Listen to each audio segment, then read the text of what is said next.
तो चलिए दोस्तों, आज हम लोग एक नया चैप्टर स्टार्ट करने जा रहे हैं, जिस चैप्टर का नाम है मानव नेत्र तथा रंग बिरंगा संसार। ठीक है ना। इस चैप्टर में सबसे पहले हम लोग पढ़ेंगे मानव नेत्र क्या होता है तथा इसके कितने भाग होते हैं। उसके बाद पढ़ेंगे मानव नेत्र की संरचना कैसे बनता है। ठीक है। तो चलिए सबसे पहले पढ़ लेते हैं कि मानव नेत्र क्या होता है। ठीक है। यानी नेत्र, जिसको हम लोग सामान्य बोलचाल की भाषा में आंख बोलते हैं। ठीक है। तो आंख मनुष्य तथा अन्य जीवों को प्रकृति की एक अमूल्य देन है। यानी आंख जो है सभी जीवों के पास है, मनुष्य के पास भी है। ठीक है। तो आंख जो है प्रकृति द्वारा दिया गया एक अमूल्य देन है। ठीक है। जिसकी सहायता से हम अपने चारों तरफ की वस्तुओं को देख पाते हैं। यानी आंख की सहायता से ही हम अपने चारों तरफ के इस रंग बिरंगे संसार को देख पाते हैं। यदि आंख न रहे तो सोचिए, कल्पना कीजिए कि हमारे जीवन में एक तरह से अंधकार छा जाएगा। ठीक है ना। इसलिए आंख जो है वो प्रकृति द्वारा दिया गया एक अमूल्य देन है सभी जीवों को। उसी में से मानव भी है, मानव के पास भी आंख होता है। ठीक है। तो इस चैप्टर में हम लोग मानव नेत्र के बारे में पढ़ेंगे। ठीक है ना। तो जो मानव नेत्र होता है ना, वो एक तरह से फोटो कैमरे की तरह व्यवहार करता है। ठीक है। यानी मानव नेत्र जो है वो फोटो कैमरे की तरह कार्य करता है। जिस तरह से फोटो कैमरे में एक लेंस लगा होता है, उसी तरह हमारे आंखों में भी क्या एक लेंस है। बस दोनों में इतना अंतर है कि जो फोटो कैमरे का लेंस होता है वह कांच का बना होता है, और हमारे आंखों में जो लेंस है वो किसका बना होता है? प्रोटीन का बना होता है। या फिर प्रोटीन का बना होगा, नहीं तो प्रोटीन से बने पदार्थ का बना होता है। ठीक है।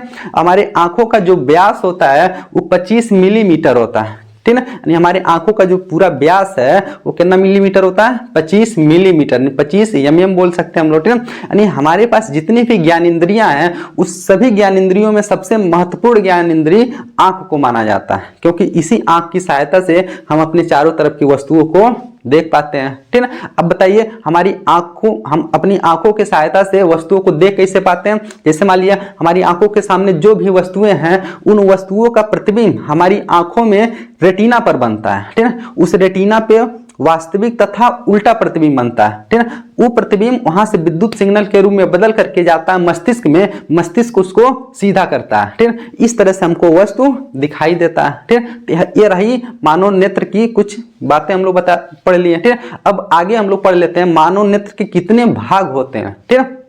उसको एक एक करके हम लोग समझ लेते हैं। ठीक है। यहाँ पर देखिए, एक मानव नेत्र की संरचना हम पहले से बना चुके हैं ताकि बनाने में टाइम न जाए। अब इसमें एक एक करके सभी भागों को हम समझा दे रहे हैं। ठीक है। ये देखिए, मानव नेत्र एक तरह से देख लीजिए खोखले गोले की समान दिखाई दे रहा है। ठीक है। मानव नेत्र देखिए एक गोले के समान, खोखले गोले के समान दिखाई दे रहा है। ठीक है। इस खोखले गोले के सबसे बाहरी वाला जो परत है ना, जो सबसे बाहरी वाला परत है, जो सबसे बाहरी वाला लेयर है, इसको हम लोग बोलते हैं दृढ़ पटल। क्या बोलते हैं?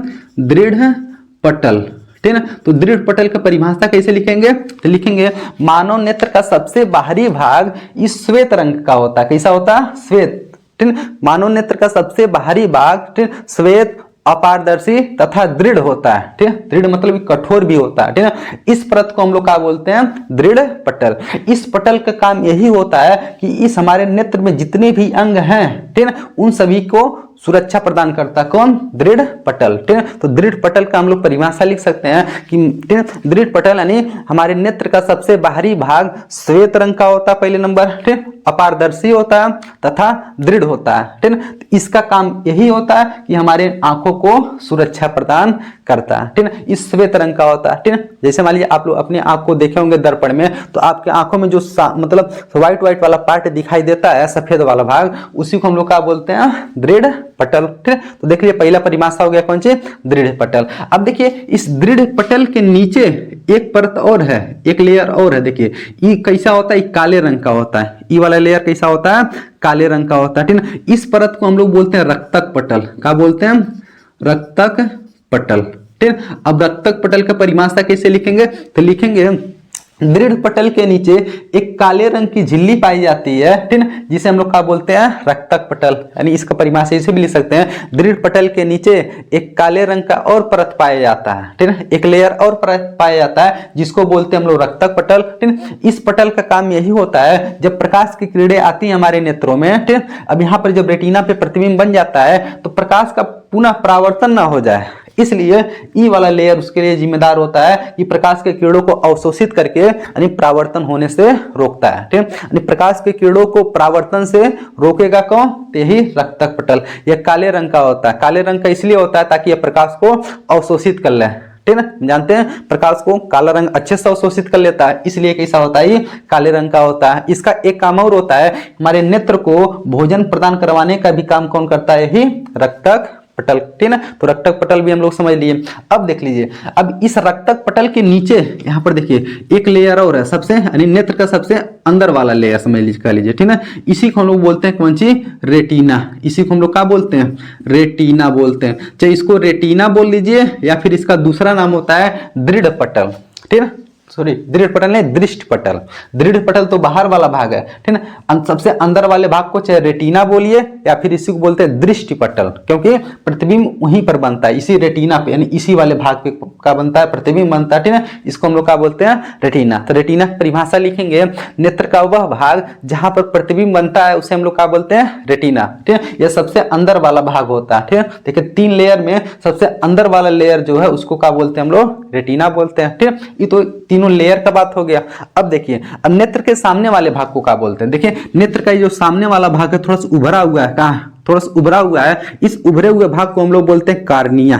क्या बोलते हैं, कार्निया बोलते हैं, ठीक है। तो देख लीजिए, लिखेंगे नेत्र के सामने वाला भाग जो उभरा हुआ है उसे हम लोग क्या बोलते हैं, कार्निया। अब जब हमारे नेत्र में प्रकाश प्रवेश करता है ना, तो इसी कार्निया से होकर प्रकाश प्रवेश करता है, ठीक है। सबसे पहले प्रकाश आएगा तो किससे होकर के जाएगा, कार्निया से होकर के जाएगा, ठीक है। तो इसलिए यानी हमारे नेत्र में जो प्रकाश प्रवेश करेगा वो कहां से होकर करेगा, कार्निया से। अब कार्निया के जस्ट पीछे, यानी कार्निया के जस्ट पीछे एक झिल्ली का पर्दा होता है, ठीक है। एक रंगीन, कैसा, रंगीन झिल्ली का पर्दा होता है। इस झिल्ली के पर्दे को हम लोग बोलते हैं आइरिस। क्या बोलते हैं, आइरिस, आइरिस, ठीक है। देख लीजिए, यानी इस कार्निया के जस्ट पीछे एक रंगीन या किसी भी कलर का हो सकता है, ठीक है। देखिए काला भी हो सकता है, नीला भी हो सकता है, भूरा भी हो सकता है, लाल भी हो सकता है, ठीक है। तो देख लीजिए, इसीलिए बोल दिया कैसा, रंगीन, ठीक है। रंगीन झिल्ली का पर्दा होता है जिसे क्या बोलते हैं, आइरिस बोलते हैं। अब इसी आइरिस पे हमारे आंखों का रंग डिपेंड करता है, ठीक है। मान लीजिए जिसका आइरिस काला है तो उसका आंख काला दिखाई देगा, जिसका आइरिस नीला है, ठीक है, उसका आंख नीला दिखाई देगा, जिसका आइरिस भूरा है उसका आंख कैसा दिखाई देगा, भूरा दिखाई देगा, जिसका आइरिस लाल है कैसा दिखाई देगा, लाल दिखाई देगा, ठीक है। तो हमारे आंखों का रंग किस पे डिपेंड करता है, तो इसी आइरिस पे डिपेंड करता है, ठीक है। आइरिस जिस रंग का होगा हमारा आंख उसी रंग का दिखाई देगा, ठीक है। अब देख लीजिए, इसलिए इसको बोलिए कैसा होता है, रंगीन, किसी भी कलर का हो सकता है, ठीक है। अब इस आइरिस के बीच में एक काले रंग का और छिद्र होता है, देखिए एक ब्लैक कलर का, एकदम बिल्कुल ब्लैक होता है, ठीक है। इस काले रंग के छिद्र को हम लोग बोलते हैं, इसको बोलते हैं पुतली। क्या बोलते हैं, पुतली बोलते हैं, ठीक है। पुतली बोल लीजिए या फिर इस पुतली को बोलते हैं नेत्र तारा भी बोलते हैं, चाहे नेत्र तारा बोलिए या फिर पुतली, ठीक है। तो लिखेंगे आइरिस के बीच में एक काले रंग का छिद्र होता है जिसको हम लोग क्या बोलते हैं, पुतली या फिर नेत्र तारा, ठीक है। अब देखिए, इस पुतली का काम यही होता है, हमारी आंखों में जो भी प्रकाश प्रवेश करता है ना उसको कंट्रोल करता कौन, पुतली, ठीक है। यानी मतलब कितना हमारे आंखों में प्रकाश जाना चाहिए, कितना नहीं जाना चाहिए, उसको नियंत्रित कौन करेगा, तो पुतली। कैसे नियंत्रित करता, जैसे मान लीजिए आप कहीं, मान लीजिए धूप में चले गए, धूप में चल जा करके आप सूर्य को देखने लगे। अब सूर्य को देखेंगे पूरा आंख फैला करके नहीं देख पाएंगे, यदि पूरा आंख फैला करके देखेंगे तो आपका आंख खराब हो सकता है, ठीक है। आप जो ही सूर्य को देखेंगे यानी धूप में जाकर के आपका आंख ऑटोमेटिक बंद होने लगेगा, यानी आपका जो पुतली रहेगा ना वो सिकुड़ जाएगा। जब पुतली सिकुड़ जाएगा तो प्रकाश कम जा पाएगा आपकी आंखों में, इससे आपका आंख खराब नहीं होगा। लेकिन उसी का उल्टा आप अंधेरे कमरे में कहीं जाइए जहां पर प्रकाश, सूर्य का प्रकाश नहीं पहुंच रहा, वहां जाएंगे तो आप देखेंगे वहां पर आपका पुतली पूरा खुल जाता है, यानी पूरा आंख फैला करके देखते हैं, ठीक है। तब पर भी नहीं दिखाई देता, क्यों, अब वहां आपको देखने के लिए थोड़ा सा ज्यादा प्रकाश चाहिए ना, अंधेरा तो वहां ज्यादा प्रकाश चाहिए देखने के लिए, ठीक है। इसलिए आपकी पुतली क्या होती है वो फिर से फैल करके थोड़ा सा मतलब फैल जाती है ताकि ज्यादा से ज्यादा प्रकाश आ सके, हम लोग थोड़ा सा अंधेरे में भी देख सके, ठीक है। इस तरह से हमारी आंखों में प्रकाश की मात्रा को कंट्रोल कौन करता है, तो पुतली। अब देखिए ये पुतली कहां पर है, कहीं आइरिस के बीच में है का, इसलिए बताइए इस पुतली को कंट्रोल कौन करेगा, आइरिस। कौन, आइरिस। क्यों, क्योंकि आइरिस है, आइरिस के बीच में कौन सी है, पुतली है। जब आइरिस सिकुड़ेगा तो पुतली भी सिकुड़ जाएगा, जब आइरिस फैलेगा तो पुतली भी फैल जाएगा, ठीक है। एक तरह से हम कह सकते हैं कि हमारी आंखों में जो प्रकाश को नियंत्रित करता है पुतली, ठीक है। लेकिन पुतली को भी कंट्रोल कौन कर रहा है? आइरिस, ठीक है। हम ये भी कह सकते हैं हमारी आंखों में प्रकाश को आइरिस भी नियंत्रित करता है, ठीक है। आइरिस कहेगा तब पर भी सही है और पुतली कहेगा तब पर भी। क्यों? क्योंकि आइरिस पुतली को कंट्रोल कर रहा है और पुतली प्रकाश को नियंत्रित कर रहा है, ठीक है। इस तरह से आइरिस ऑप्शन में रहेगा तो पर भी सही है और पुतली रहेगा तब पर भी सही है। यदि दोनों रहेगा तो आप लोग पुतली को ज्यादा, ठीक है, सही आंसर मानेंगे, ठीक है। ठीक, तो चलिए हम लोग पुतली को भी समझ लिए। पुतली को हम लोग नेत्र तारा भी बोलते हैं। अब देखिए, अब इसी पुतली यानी ये जो आइरिस मिला है, फिर क्या बोलिए पुतली, इस पुतली के पीछे देखिए एक उत्तल लेंस लगा हुआ है, का एक द्वि उत्तल लेंस लगा है, ठीक है ना। इस लेंस का नाम होता है, इसको बोलते हैं हम लोग नेत्र लेंस। क्या बोलते हैं? नेत्र लेंस, ठीक है ना। इस लेंस को बोलते हैं हम लोग नेत्र लेंस, ठीक है। इस नेत्र लेंस की विशेषता यही है, ठीक है। ये नेत्र लेंस इसे परतों में पाया जाता है, लेयर में पाया जाता है, इस तरह से लेयर में पाया जाता है। नेत्र लेंस किस में पाया जाता है? लेयर में पाया जाता है। इसकी विशेषता यह है कि यहाँ बाहरी परत है, आंतरिक परत है, ठीक है। इसमें जब बाहर से अंदर की ओर जाते हैं ना, जब बाहर से अंदर की ओर जाते हैं तो इसका अपवर्तनांक बढ़ते जाता है, ठीक है। इस नेत्र लेंस की सबसे बड़ी विशेषता है, जब हम लोग कहाँ बाहर से अंदर की ओर जाएंगे ना तो इसका अपवर्तनांक का हो जाएगा, बढ़ते हुए चला जाएगा, ठीक है ना। ये किसका बना होता है? प्रोटीन का बना होता है। ये कौन सा लेंस है? उत्तल लेंस है, यानी द्वि उत्तल लेंस है, ठीक है। उत्तल लेंस बोल सकते हैं या फिर द्वि उत्तल लेंस बोल सकते हैं, ठीक है। अब इसी लेंस द्वारा जब प्रकाश आएगा अपवर्तित होकर के कहाँ पर जाकर के रेटिना पर मिलेगा, तो रेटिना पर प्रतिबिंब बनेगा, ठीक है, जिससे हम लोग को वस्तु दिखाई देने लगता है, ठीक है। इस तरह से देख लीजिए, इस लेंस कोई पूछेगा ये लेंस किसका बना होता है, तो प्रोटीन का बना होता है, ठीक है। इसका अपवर्तनांक देखिए, जब बाहर से अंदर की ओर आते हैं तो क्या होता है? बढ़ते जाता है। अब देख लीजिए, अब ये यहाँ तो नेत्र लेंस हो गया, सबसे सामने वाला भाग कौन सा था? कार्निया था, ठीक है। अब इसके बीच के जगह को, इस देखिए कार्निया और नेत्र लेंस के बीच के जगह को हम लोग बोलते हैं नेत्रोध, ठीक है। क्या बोलते हैं? नेत्रोध बोलेंगे, ठीक है। तो कोई आपसे पूछेगा नेत्रोध किसे कहते हैं तो बता दीजिएगा, ठीक है। यहाँ कार्निया और नेत्र लेंस के बीच के जगह को, जो जगह रहेगा उसी को क्या बोलते हैं? नेत्रोध, ठीक है। तथा इस जगह में एक जलीय द्रव, मतलब एक द्रव भरा रहता है, ठीक है। इस बीच में एक क्या भरा रहता है? द्रव भरा रहता है। इस द्रव को हम लोग बोलते हैं जलीय द्रव। क्या बोलते हैं? इस द्रव को बोलते हैं हम लोग जलीय द्रव, जलीय द्रव, ठीक है ना। जलीय द्रव, कोई आपसे पूछेगा जलीय द्रव किसे कहते हैं, आप कह दीजिएगा नेत्रोध में जो द्रव भरा रहता है उसी को जलीय द्रव बोलते हैं। या फिर कार्निया और नेत्र लेंस के बीच में भरे द्रव को क्या बोलते हैं? जलीय द्रव बोलते हैं, ठीक है। अब देखिए, इधर कौन सी है? नेत्र लेंस मिल गया, इधर कौन सी है? रेटिना मिल गया। अब इसके बीच में भी एकदम द्रव भरा रहता है, खाली नहीं रहता। क्या रहता है? द्रव भरा रहता है। पहले नंबर इस जगह को क्या बोलते हैं? इस जगह को बोलते हैं हम लोग कछाभ कच्छ, ठीक है। कछाभ कच्छ, इसको क्या बोलते हैं? कछाभ कच्छ। कोई पूछेगा कछाभ कच्छ किसे कहते हैं, तो नेत्र लेंस और रेटिना के बीच के जगह को, ठीक है, क्या बोलते हैं? कछाभ कच्छ, कछाभ कच्छ। तथा इसके बीच में जो द्रव भरा रहता है ना उसको बोलते हैं कछाभ द्रव, ठीक है, कछाभ द्रव, ठीक है। इसके बीच के द्रव को क्या बोलते हैं हम लोग? कछाभ द्रव बोलते हैं, ठीक है। तो कछाभ द्रव हो गया, इस जगह को क्या बोलते हैं? कछाभ कच्छ बोलते हैं, ठीक है। तो चलिए हम लोग क्या सीख चुके हैं? दृढ़ पटल, रक्तक पटल, रेटिना, ठीक है। इधर कार्निया हो गया, आइरिस हो गया, पुतली हो गया, नेत्रोध हो गया, जलीय द्रव हो गया और नेत्र लेंस हो गया, ठीक है। अब देखिए, इस नेत्र लेंस को यहाँ पर देखिए कुछ मांसपेशियां से पकड़ के रखी हुई है का, ताकि नेत्र लेंस इधर उधर जा ना पाए, खिसक ना पाए, ठीक है। इन मांसपेशियों को हम लोग बोलते हैं पश्चमाभि मांसपेशियां, ठीक है। पश्चमाभि मांसपेशियां, इसको बोलते हैं पश्चमाभि मांसपेशियां, पश्चमाभि मांसपेशियां। इन मांसपेशियों का काम इतना होता है कि नेत्र लेंस को एक स्थान पर टिका के रखती हैं, ठीक है, ताकि नेत्र लेंस इधर उधर न जाए, ठीक है। तो नेत्र लेंस को एक स्थान पर टिका के रखने का काम कौन करती हैं? तो पश्चमाभि मांसपेशियां, ठीक है। इन पश्चमाभि मांसपेशियों का काम एक चीज और होता है, इन नेत्र लेंस की फोकस दूरी को भी कम बेसी करती हैं, ठीक है।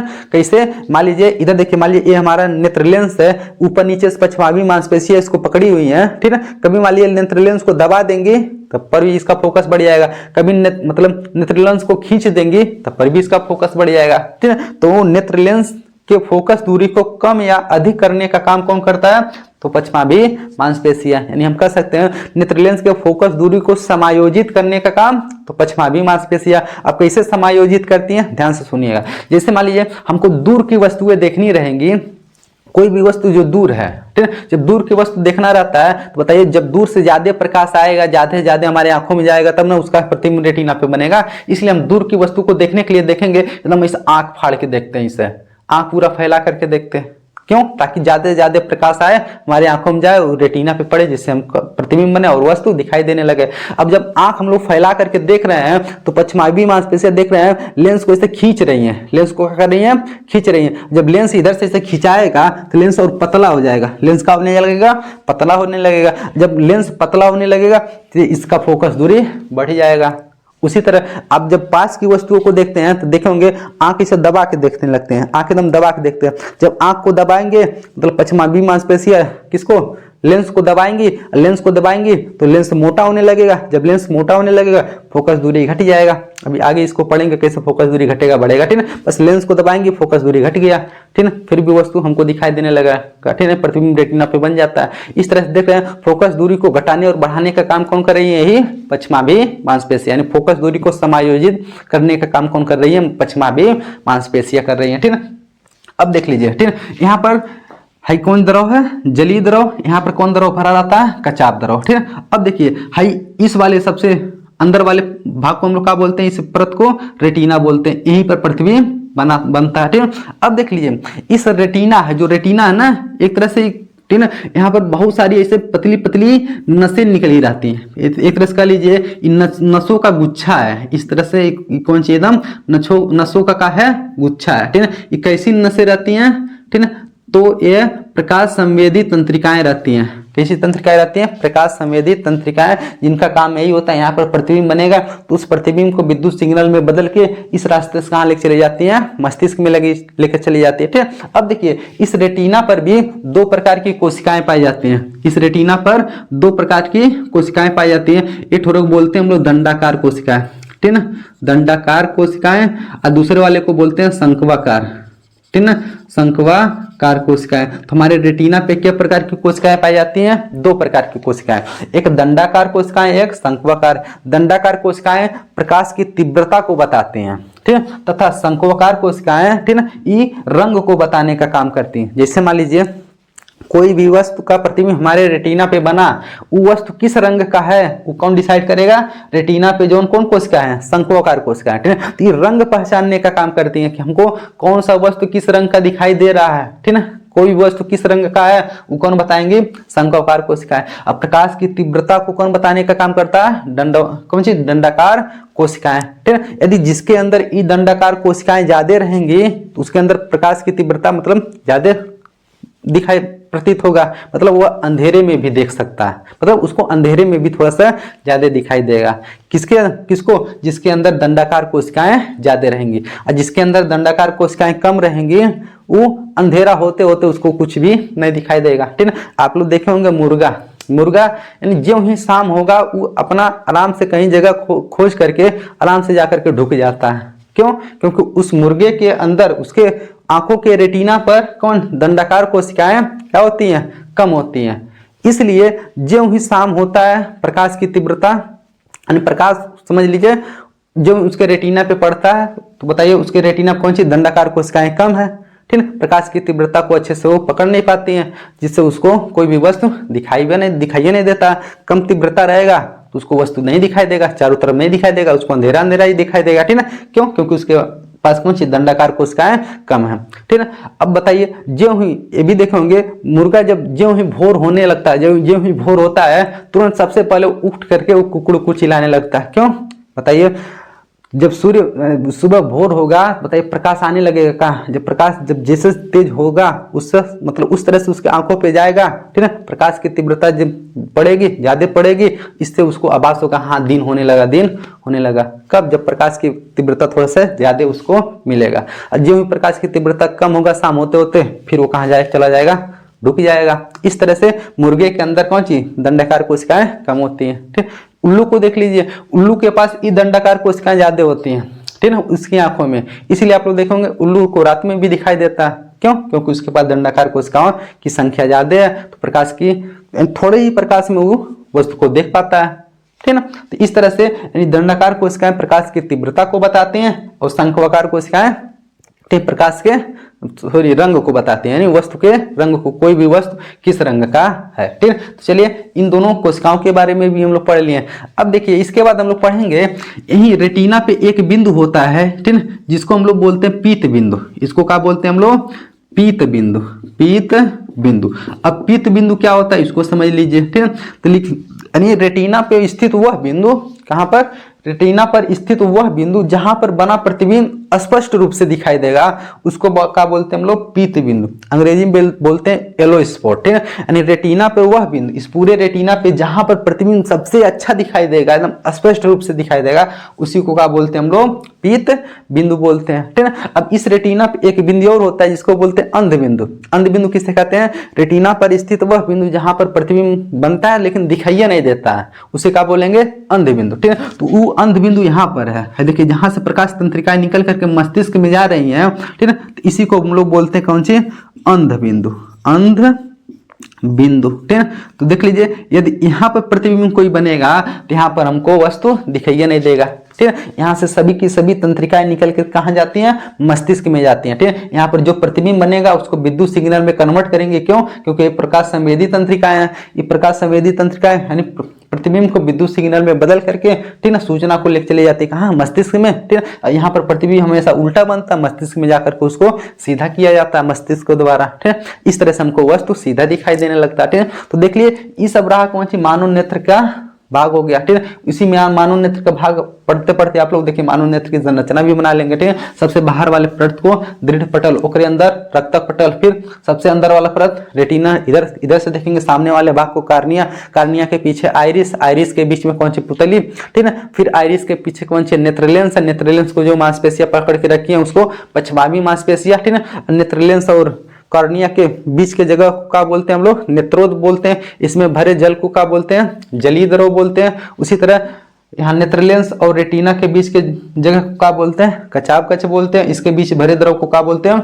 कचाव द्रव बोलते हैं, ठीक। एक चीज और देख लीजिए, इस नेत्रलेंस का जो अपवर्तनांक होता है ना, वो 1.44 होता है। कितना होता है? 1.44 होता है। इस जलीय द्रव का अपवर्तनांक होता है 1.336 होता है, ठीक है। ये थोड़ा सा आगे पीछे भी हो सकता है लेकिन नहीं इतना होता है। आप लोग एक बार देख लीजिएगा, 1 कितना होता है? 336 होता है, ठीक है। जलीय द्रव का अपवर्तनांक 1.336, कांच का अपवर्तनांक, कांच का नहीं, इस लेंस का अपवर्तनांक कितना होता है? 1.44 होता है, ठीक है। इस तरह से हम लोग पूरे नेत्र के जितने विभाग होते हैं सबका अध्ययन कर लिए, ठीक है। यहाँ पर देखिए जितना भी हम लोग हेडिंग यहाँ पर लिखा हुआ है सबको पढ़ लिए। दृढ़ पटल भी पढ़े, कार्निया पढ़े, रक्तक पटल, आइरिस प्रतारिका पढ़ लिए, पुतली जिसको नेत्रतारा भी बोलते हैं, अभिनेत्र लेंस पढ़ लिए, नेत्रोद या फिर जलीय द्रव पढ़ लिए, कचाब कच, कचाब द्रव पढ़ लिए, रेटिना, दृष्टि पटल पढ़ लिए, ठीक है। पीत बिंदु और अंध बिंदु, ठीक है। यहाँ से हम लोग का मानव नेत्र के जितने भी भाग होते हैं वो पूरा का पूरा समाप्त हो गया। तो चलिए अब पढ़ लेते हैं कि समंजन क्षमता क्या होता है, ठीक है। समंजन क्षमता किसे कहते हैं, ठीक है। तो अभिनेत्र लेंस की वह क्षमता जिसके कारण वह अपने फोकस दूरी को समायोजित कर लेता है, ठीक है, तो उसे हम लोग समंजन क्षमता कहते हैं। यानी हमारी आंखों में जो नेत्र लेंस है उस लेंस के पास, ठीक है, एक यानी अपने फोकस दूरी को कम या फिर अधिक करने की क्षमता है, ठीक है। तो इसी क्षमता को हम लोग क्या बोलते हैं? समंजन क्षमता, ठीक है। अब इस जो समंजन क्षमता इसको कंट्रोल कौन करता है? तो इस समंजन क्षमता को कंट्रोल करने वाला, ठीक है, जो अंग है उसको बोलते हैं हम लोग पश्चिमाभी मांसपेशी। क्या बोलते हैं? पश्चिमाभी मांसपेशी, ठीक है। क्योंकि पश्चिमाभी मांसपेशी ही नेत्र लेंस को एक स्थान पे पकड़ के रखा हुआ है, ठीक है। जब पश्चिमाभी मांसपेशियों में जब दबाव होता है, ठीक है, तो बताइए तब नेत्र लेंस का हो जाता है? थोड़ा सा मोटा हो जाएगा। जब नेत्र लेंस मोटा हो जाएगा तो उसका फोकस दूरी का हो जाता है? घट जाता है। उसी तरह जब पश्चिमाभी मांसपेशियां में मतलब अपने सामान्य अवस्था में आती हैं तो बताइए नेत्र लेंस का हो जाता है? थोड़ा सा खिंचा करके पतला हो जाता है। जब खिंचा करके पतला हो जाएगा तो उसका फोकस दूरी का हो जाता है? बढ़ जाता है। तो देख रहे हैं फोकस दूरी को घटाने और बढ़ाने का काम कौन कर रही है? पश्चिमाभी मांसपेशियां। हम कह सकते हैं जो नेत्र लेंस की जो समंजन क्षमता है वो उसको कंट्रोल कौन करती हैं? तो पश्चिमाभी मांसपेशियां, ठीक है। कैसे? तो पश्चिमाभी मांसपेशियां कभी देखिए सिकुड़ जाएंगी, यानी कभी नेत्र लेंस को दबा देंगी, कभी नेत्र लेंस को थोड़ा सा खींच देंगी। इससे नेत्र लेंस का क्या हो जाता है? मोटाई कम या फिर अधिक हो जाता है, जिससे उसकी फोकस दूरी कम या फिर अधिक हो जाती है। तो इस तरह से नेत्र लेंस की समंजन क्षमता को कौन ठीक ना, निर्धारित कर रहा, तो पश्चिमाभी मांसपेशियां। ठीक, यहाँ पर देख लीजिए, हम यहाँ पर दो फिगर बनाए हुए हैं।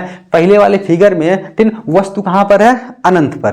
प्रकाश की किरणें देखिए मुखज के समांतर आ रही है, कहाँ से आ रही है, अनंत पे आ रही है। जब अनंत पे आ रही है, ठीक, अब इस नेत्र लेंस को बताइए कौन पकड़ के रखी होंगी, पश्चिमाभी मांसपेशियां इधर पकड़ के इसको रखी हुई, तभी ये नेत्र लेंस एक स्थान पे टिका हुआ है। ठीक है, अच्छा बताइए, जब दूर की वस्तुएं देखना रहता है तो हमारी आंखें देखिए एकदम सामान्य अवस्था में रहती हैं, ना तो हम लोग को आंख को दाबना पड़ता, ना तो ज्यादा फैलाना पड़ता, नहीं एकदम समझ लीजिए सामान्य अवस्था में रहती है। यानी हमारी जो पश्चिमाभी मांसपेशियां हैं एकदम नॉर्मल अवस्था में रहती है, एकदम समझ लीजिए एकदम शिथिल अवस्था में रहती है। ठीक ना, इस तरह से बताइए, जब नॉर्मल अवस्था में है तब देख रहे हैं नेत्र लेंस हमारा क्या थोड़ा सा पतला है, क्या है, पतला। कब, जब दूर की वस्तुएं देख रहे हैं तब। ठीक है, लेकिन जब देखिए वस्तु कहां पर आ गया, पास में आ गया। जब वस्तु पास में आ गया, ठीक, अब देखेंगे यहाँ पर कौन सी पश्चिमाभी मांसपेशियां इसको पकड़ के रखी हुई है। ठीक, तब देखिए जब वस्तु पास में रहता है, जब पास की वस्तु को हम लोग देखते हैं तो थोड़ा सा हमको आंख को थोड़ा सा क्या करना पड़ता है, दबाना पड़ता है। दबाने का मतलब हम अपने पश्चिमाभी मांसपेशियों से नेत्र लेंस को दबाते हैं। जब नेत्र लेंस को दबाते हैं, देखिए लेंस थोड़ा सा मोटा हो गया, लेंस यहाँ पर क्या हो गया, मोटा हो गया। अब जब लेंस मोटा हो गया तो हम कह सकते हैं कि इसकी वक्रता बढ़ गई। वक्रता क्या होता है, मतलब घुमावदार है, ज्यादा घुमावदार है थोड़ा सा कम घुमावदार है, तो इसकी वक्रता क्या है, कम है। इसकी वक्रता क्या है, ज्यादा है। ठीक, अब इसकी वक्रता जब कम है, इसकी वक्रता ज्यादा है, तो इसकी जब वक्रता कम है तो इसकी फोकस दूरी ज्यादा है, इसकी जो वक्रता ज्यादा है तो इसकी फोकस दूरी कम। ठीक है, मतलब वैसे देख लीजिए, यदि यहाँ से हम वृत्त बनाएंगे, यहाँ ज्यादा बड़ा वृत्त बनेगा, मतलब फोकस दूरी ज्यादा मिलेगा। यहाँ देखिए वृत्त बनाएंगे इससे तो छोटा सा वृत्त बनेगा, यानी यहाँ पर फोकस दूरी कम। बस इतना समझिए, जिसकी वक्रता ज्यादा फोकस दूरी कम, जिसकी वक्रता कम फोकस दूरी ज्यादा। वक्रता मतलब घुमावदार, कौन कितना ज्यादा घुमावदार है, कम घुमावदार है, यानी वक्रता कम तो इसकी फोकस दूरी ज्यादा, इसकी वक्रता ज्यादा तो फोकस दूरी कम। तो देख रहे हैं इसकी वक्रता यानी फोकस दूरी को कम बेसी कौन कर रहा है, ये पश्चिमाभी मांसपेशियां। देखिए यहाँ पश्चिमाभी मांसपेशियां लेंस को दाब दिया तो वक्रता बढ़ गया, फोकस दूरी घट गया।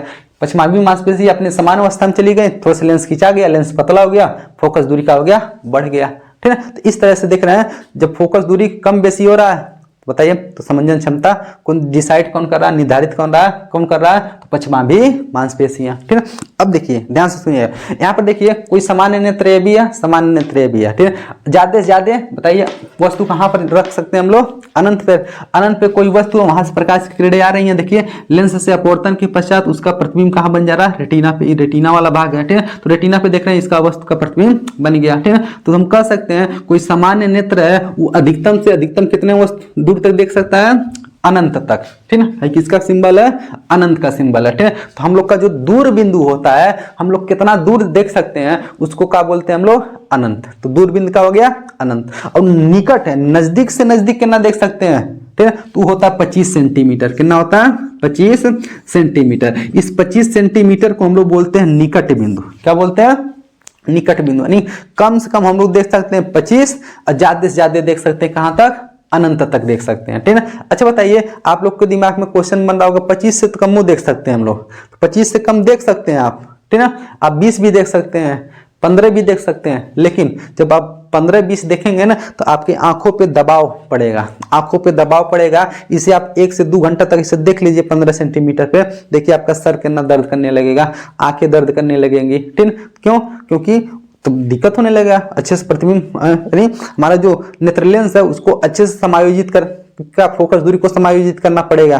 ठीक, इससे क्या होता है, थोड़ा सा तनाव उत्पन्न होता है। जब तनाव उत्पन्न होगा तो दर्द होने लगेगा, आंखों में सर दर्द होने लगेगा। ठीक है, तो इस तरह से देख रहे हैं हम लोग का जो निकट बिंदु है कितना, 25 सेंटीमीटर, और दूर बिंदु कितना है, अनंत है। अब देखिए, अब इसी के बीच में एक चीज पढ़ लेते हैं हम लोग, दृष्टि विस्तार किसे कहते हैं, या फिर दृष्टि क्षेत्र बोलते हैं। ठीक है, दृष्टि विस्तार बोलिए या तो दृष्टि क्षेत्र। ठीक है, दृष्टि विस्तार, विस्तार। ठीक है, अच्छा बताइए दृष्टि विस्तार किसे कहेंगे, ध्यान से सुनिएगा।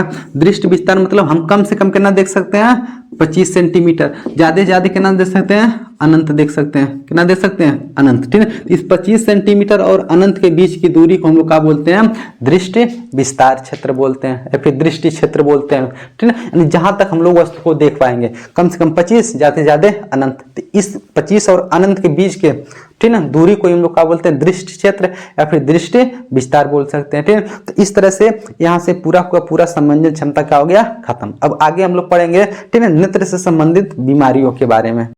तो चलिए दोस्तों अब पढ़ लेते हैं नेत्र से संबंधित बीमारियों के बारे में, ठीक है। नेत्र से संबंधित बीमारियों को हम लोग दृष्टि दोष भी बोलते हैं, ठीक है। अब पढ़ लेते हैं कि दृष्टि दोष होता क्या है, दृष्टि दोष हम लोग किसे कहते हैं। यानी जब हमारी आंखों की समंजन क्षमता क्षीण हो जाती है, यानी खत्म हो जाती है, तब हम वस्तु को स्पष्ट रूप से नहीं देख सकते, यानी हमारी आंखें धुंधली पड़ जाती हैं, तो इसी को हम लोग बोलते हैं दृष्टि दोष, ठीक है। यानी दृष्टि मतलब होता है आंख और दोष मतलब होता है कोई ना कोई खराबी। यानी हमारी आंखों में जब किसी भी प्रकार का खराबी आ जाता है जिससे हम वस्तु को नहीं देख पाते हैं, तो इसी को हम लोग बोलते हैं दृष्टि दोष बोलते हैं, ठीक है। या फिर क्या बोलते हैं, नेत्र दोष बोलते हैं। अभी नेत्र दोष होता क्यों है, ठीक है, यानी हम वस्तुओं को क्यों नहीं देख पाते हैं, ठीक है। तो नेत्र दोष होने का एक कारण आपको बताया है, इसमें समंजन क्षमता क्या हो जाता है, खो जाता है, यानी हमारे नेत्र का जो समंजन क्षमता वो क्षीण हो जाता है, यानी खत्म हो जाता है, तब हमको कोई ना कोई दोष हो जाता है। अब बताइए इस दोष में, यानी कोई भी दोष हो जाएगा नेत्र से संबंधित, उसमें क्या होता है, जो वस्तु का प्रतिबिंब बनता है ना, वो रेटिना पे नहीं बन पाता है, वो रेटिना से पहले या फिर रेटिना के बाद बनता है, ठीक है। हम जानते हैं जब कोई भी वस्तु का प्रतिबिंब रेटिना पर नहीं बनेगा तो वस्तु हमको नहीं दिखाई देगा, ठीक है। इसीलिए दृष्टि दोष में, यानी किसी भी प्रकार का दृष्टि दोष है, उसमें वस्तु का प्रतिबिंब कहाँ, रेटिना से पहले भी बन सकता है या फिर रेटिना के बाद बनेगा, ठीक है। तो इसलिए हमको वस्तु नहीं दिखाई देती है, ठीक है। अब बताइए ये दृष्टि दोष कितने प्रकार के हो सकते हैं, यानी हमारी आंखों से संबंधित, यानी नेत्र से संबंधित जो बीमारियां हैं, ठीक है, उसी को हम लोग दोष बोल रहे हैं, ये कितने प्रकार के हो सकते हैं, तो ये टोटल 6 प्रकार के हो सकते हैं। यानी किसी भी व्यक्ति में, ठीक है ना, इसी 6 में से कोई ना कोई दोष मिल सकता है। यदि मान लीजिए उसके आंखों में कोई ना कोई बीमारी है, कोई ना कोई दोष है, तो यही 6 में से कोई ना कोई एक दोष होगा, ठीक है। एक से अधिक भी हो सकता है, लेकिन इन्हीं 6 में से होगा, ठीक है। पहला क्या होता है, जिसको बोलते हैं कौन सी, निकट दृष्टि दोष। पहला निकट दृष्टि दोष, दूसरा को बोलते हैं हम लोग दूर दृष्टि दोष, तीसरा वाले को बोलते हैं कौन सी, जरा दूरदर्शिता, या फिर इसी को बोल देते हैं जरा दृष्टि दोष, ठीक है। तब पर भी सही है। या फिर लिखेंगे कौन सी, बोलेंगे कौन सी, जरा दूरदर्शिता। फिर ठीक है, चौथा कौन सी है, अबिंदुकता है। पांचवा कौन सी, वर्णांधता है। और छठवां कौन सी है, मोतियाबिंद, ठीक है। इन्हीं 6 बीमारियों में से कोई ना कोई बीमारी, ठीक है, किसी भी व्यक्ति की आंख में रहेगा तो हम लोग कह देंगे हाँ उसके अंदर कोई ना कोई दृष्टि दोष है, ठीक है। अब इन 6 बीमारियों को हम लोग को विस्तार से पढ़ना है, यानी निकट दृष्टि दोष क्या होता है, दूर दृष्टि दोष क्या होता है, ठीक है, जरा दूरदर्शिता क्या होता है, ठीक है, अबिंदुकता क्या होता है, वर्णांधता क्या होता है, ठीक है, और मोतियाबिंद क्या होता है, ठीक है। तो चलिए अब इन सबको हम लोग विस्तार से पढ़ लेते हैं और पढ़ करके उसको समझ लेते हैं, ठीक है, कि ये सब बीमारियां क्यों होती हैं, ठीक है, इसका कारण क्या है, इसका निवारण क्या है, इसको ठीक कैसे करेंगे, ठीक है, इन सब के बारे में हम लोग चर्चा करेंगे, ठीक है। तो चलिए इनको मिटा करके हम लोग एक एक करके सबको पढ़ लेते हैं। तो चलिए पढ़ लेते हैं कि निकट दृष्टि दोष किसे कहते हैं, ठीक है, निकट दृष्टि दोष क्या होता है, ठीक है। तो ऐसा दृष्टि दोष जिसमें निकट की वस्तुएं तो स्पष्ट रूप से दिखाई देती हैं, लेकिन दूर की वस्तुएं स्पष्ट रूप से दिखाई नहीं देती हैं, इस प्रकार के दृष्टि दोष को निकट दृष्टि दोष कहते हैं। यानी इसको ऐसे भी हम लोग पहचान सकते हैं, जो दृष्टि दोष रहेगा वहां पर वस्तु दिखाई देगा, ठीक है। जैसे निकट दृष्टि दोष हम लोग पढ़ रहे हैं तो निकट की वस्तुएं दिखाई दे रही हैं, ठीक है। जब हम लोग दूर दृष्टि दोष पढ़ेंगे तो वहां दूर की वस्तुएं दिखाई दे रही हैं, ठीक है। तो इस प्रकार से हम लोग परिभाषा को लिख सकते हैं, यानी ऐसा दृष्टि दोष जिसमें निकट की वस्तुएं तो स्पष्ट रूप से दिखाई देंगे, ठीक है, लेकिन दूर की वस्तुएं स्पष्ट रूप से दिखाई नहीं देती हैं, तो इस प्रकार के दृष्टि दोष को हम लोग निकट दृष्टि दोष बोलते हैं, ठीक है। अब ये दृष्टि दोष होता क्यों है, ठीक है, यानी मान लीजिए निकट दृष्टि दोष जिसमें निकट की वस्तु हमको दिखाई देती है, दूर की वस्तु नहीं दिखाई देती है, यह होता क्यों है, ठीक है। तो हम लोग पढ़े थे, इसके पहले हम लोग पढ़ चुके हैं, हमारा जो नेत्र है उस नेत्र का जो दृष्टि विस्तार है वो कम से कम कितना देख सकते हैं हम लोग, 25 सेंटीमीटर, और ज्यादा से ज्यादा कितना देख सकते हैं, अनंत देख सकते हैं। यानी हम लोग का जो निकट बिंदु है वो कितना है, 25 सेंटीमीटर है, और दूर बिंदु कितना है, अनंत है, ठीक है। तो इस बीमारी में क्या होता है, जो दूर बिंदु होता है ना वो पास आ जाता है, यानी नेत्र के निकट आ जाता है। जब दूर बिंदु निकट आ जाएगा तो निकट की वस्तुएं दिखाई देंगी, दूर की वस्तुएं नहीं दिखाई देती हैं, ठीक है। तो इस बीमारी के होने का मेन 2 कारण होता है, ठीक है। पहला कारण ये होता है कि जो हमारा नेत्र लेंस होता है ना उसका वक्रता बढ़ जाता है, जिसके कारण उसकी नेत्र लेंस की फोकस दूरी कम हो जाती है, ठीक है। नहीं समझ में आया होगा, अब से समझिए, ठीक है। जैसे मान लीजिए हमारा ये हाथ लेंस है, बताइए लेंस के 2 पृष्ठ होते हैं ना, ठीक, एक पृष्ठ है, एक पृष्ठ है, ठीक है। हमारा हाथ एक लेंस है, अभी देखिए थोड़ा सा पतला लेंस पता चला, लेकिन हम हाथ को थोड़ा सा इस तरह से कर लें, अब बताइए लेंस मोटा हो गया का, मतलब जब लेंस ऐसे था, लेंस का एक पृष्ठ लेके देखेंगे तो बताइए कम वक्र था, लेकिन इसको थोड़ा सा और घुमा लिए तो और ज्यादा वक्र हो गया, यानी और ज्यादा घुमावदार हो गया, और घुमा लिए तो और ज्यादा वक्र हो गया। ठीक है, तो देख रहे हैं जो लेंस जितना ज्यादा मोटा रहेगा उसका वक्रता उतना ज्यादा रहेगा। बताइए जिसका वक्रता ज्यादा रहता उसका फोकस दूरी कम रहता है। इसको भी समझ लीजिए कैसे कम रहता है, ध्यान से सुनिएगा। इधर मान लीजिए एक लेंस बना दिए, ठीक है, एक लेंस यहाँ पर बना दिए, देखिए पतला सा, एक लेंस इधर बना दिए तो थोड़ा मोटा सा। ठीक है, हम कहेंगे इसकी वक्रता ज्यादा है और इसकी वक्रता कम है। बताइए इसकी वक्रता जब कम है तो इसकी फोकस दूरी क्या होगी? ज्यादा। क्यों? क्योंकि यहाँ से जब वृत्त बनाएंगे तो बड़ा सा वृत्त बनेगा, यहाँ जब वृत्त बनाएंगे छोटा सा वृत्त बनेगा, जब छोटा सा वृत्त बनेगा तो त्रिज्या भी छोटा सा मिलेगा, फोकस दूरी भी छोटा सा मिलेगा। ठीक है, तो इसलिए जो लेंस की वक्रता ज्यादा होता है उसका फोकस दूरी कम, बस याद कर लीजिएगा। जिस लेंस का वक्रता क्या होता है? ज्यादा, फोकस दूरी कम। तो इस बीमारी में यही होता है कि हमारा जो नेत्र लेंस है ना उसका वक्रता बढ़ जाता है, यानी ज्यादा घुमावदार हो जाता है इससे। ठीक है, जो वक्रता बढ़ जाएगा तो फोकस दूरी कम हो जाता है। पहला रीजन हो गया। ठीक है, यहाँ पर देखिए हम सब कुछ लिख दिए, बस आपको हम समझा दे रहे हैं। ठीक है, कौन सा होता है? नेत्र लेंस का वक्रता बढ़ जाता है जिससे उसकी फोकस दूरी कम हो जाता है। या फिर दूसरा रीजन भी हो सकता है, ठीक है, जो हमारा नेत्र गोलक है उसका व्यास बढ़ जाता है, यानी हमारा पूरा जो नेत्र है, देखिए नेत्र है पूरा, इसको नेत्र गोलक बोलते हैं ना, इस नेत्र गोलक का व्यास क्या हो जाता है? बढ़ जाता है। जब नेत्र गोलक का व्यास बढ़ जाएगा तब नेत्र लेंस और रेटिना के बीच की दूरी भी क्या हो जाती है? बढ़ जाती है। जैसे मान लीजिए हमारा कौन सी नेत्र गोलक है, अब नेत्र गोलक का पूरा व्यास बढ़ गया, पूरा नेत्र गोलक ही बढ़ गया, तो बताइए नेत्र लेंस और रेटिना के बीच की दूरी नहीं बढ़ जाएगा? ठीक है, जैसे मान लीजिए पहले हो सकता है कि ये गोलक छोटा रहा होगा लेकिन बढ़ गया, जब नेत्र गोलक बढ़ जाएगा तो नेत्र लेंस और कौन सी रेटिना के बीच की दूरी भी बढ़ जाएगी। ठीक है, तो इस बीमारी होने का दो कारण है। पहला कारण कौन सी है? ठीक है, पहला कारण नेत्र लेंस का वक्रता बढ़ जाना जिससे फोकस दूरी कम हो जाता है। दूसरा कारण नेत्र गोलक का व्यास बढ़ जाना जिससे नेत्र लेंस और रेटिना के बीच की दूरी बढ़ जाती है। ठीक, अब बताइए इस बीमारी में वस्तु दिखाई क्यों नहीं देती है? क्योंकि इस बीमारी में जो भी वस्तु रहता है दूर, ठीक, उसका प्रतिबिंब रेटिना पर बनना चाहिए, लेकिन रेटिना पर ना बन करके रेटिना से पहले ही बन जाता है। हम आपको बताए हैं जब वस्तु का प्रतिबिंब रेटिना पे बनेगा तभी दिखाई देगा, पहले बनेगा तब पर भी नहीं दिखाई देगा, बाद में बनेगा तब पर भी दिखाई नहीं देगा। ठीक, तो इस बीमारी में निकट दृष्टि दोष में, ठीक है, जो वस्तु का प्रतिबिंब बनता है वो रेटिना से पहले बन जाता है। ठीक है, यहाँ पर देखिए हम दो नेत्र बनाए हैं, एक हो रहा नेत्र को, इसको बोलते हैं हम लोग दोषयुक्त नेत्र, और भी कैसा दोष हुआ इसमें?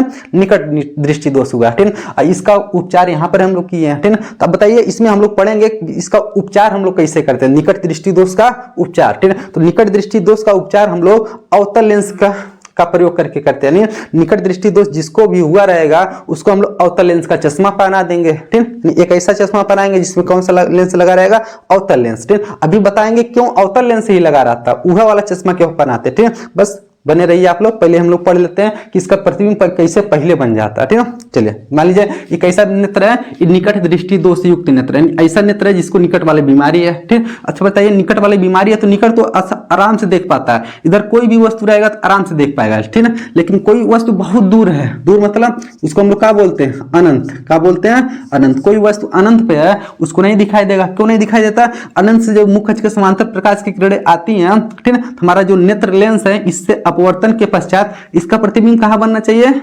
रेटिना पर, लेकिन रेटिना से कहां बन गया? पहले ही बन गया। रेटिना से पहले जब यही प्रतिबिंब बन गया काम को वस्तु दिखाई देगा? नहीं दिखाई देगा। ये कब तक नहीं दिखाई देगा? जब तक ये प्रतिबिंब कहां नहीं जाएगा? रेटिना पे। अब इसको रेटिना पे ले कैसे जाएंगे? तो क्या कर देते हैं कि जिस व्यक्ति का आंख है, ठीक, उस व्यक्ति को क्या पहना देते हैं? एक चश्मा पहना देते हैं जिस चश्मे में कौन सा लेंस लगा रहा है? अवतल लेंस। ठीक, अवतल लेंस का चश्मा इसलिए पहनाते हैं, हम जानते हैं अवतल लेंस का एक गुण ये होता है कि कोई भी वस्तु कितना भी दूर रहे ना, उस वस्तु का प्रतिबिंब नजदीक में बना देता है, लेंस के नजदीक बना देता है, और भी सीधा बनाता है। वस्तु सीधा रहेगा, प्रतिबिंब भी कैसा बनाएगा? सीधा बनाएगा, और कैसा? आभासी बना देता है। तो वही देखिए इसलिए हम लोग कौन सा लेंस का प्रयोग करते हैं? अवतल लेंस का। यहाँ पर देखिए अनंत से कोई वस्तु आ रही है, ठीक, सॉरी वस्तु नहीं, प्रकाश की किरण आ रही है। अब नेत्र में जाने से पहले, नेत्र के पहले कौन सी लगा दिया है?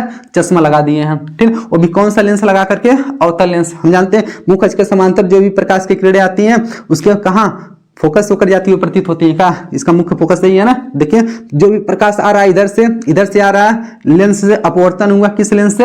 अवतल लेंस से। ठीक है, इसका अपवर्तन के पश्चात देखिए प्रतिबिंब यही बनता हुआ प्रतीत हो रहा है। अब बताइए वस्तु पहले कहाँ था? अनंत पे, लेकिन जब अवतल लेंस लगा दिए हैं तो अब वस्तु का प्रतिबिंब कहाँ आ गया? इस फोकस पे आ गया, यानी नेत्र के समीप आ गया। अब जब नेत्र के समीप आ गया, हम जानते हैं निकट की वस्तुओं को आसानी से देख पाते हैं इस बीमारी में। अब ये जो प्रतिबिंब था, पहले बताइए वस्तु अनंत पे था, इसका प्रतिबिंब देखिए यहाँ बन गया, नेत्र के नजदीक बन गया। अब ये जो प्रतिबिंब है ना, इस नेत्र लेंस के लिए वस्तु का काम करेगा। अब मतलब अब इस नेत्र लेंस को ही पता चलेगा वस्तु अनंत पे नहीं है, कहां पर है, फोकस पे है। अब फोकस मतलब नजदीक में है, नजदीक की वस्तु का प्रतिबिंब कहां धाए बना देगा, ये रेटिना पे बना देगा। ठीक है, इस तरह से देखिए इस जो नजदीक स्थित वस्तु है, इसका प्रतिबिंब यहाँ से प्रकाश निकलेगा, फिर यह कहां हमारे नेत्र लेंस पे पड़ेगा, इसका प्रतिबिंब कहां बना देगा, रेटिना पे। और रेटिना पे बना देगा तो चक्कर दे हमको वस्तु दिखाई देगा नहीं। ठीक है, यानी हम लोग वस्तु को क्या कर पाएंगे, आसानी से देख पाएंगे। ठीक है, तो इस तरह से निकट दृष्टि दोष में,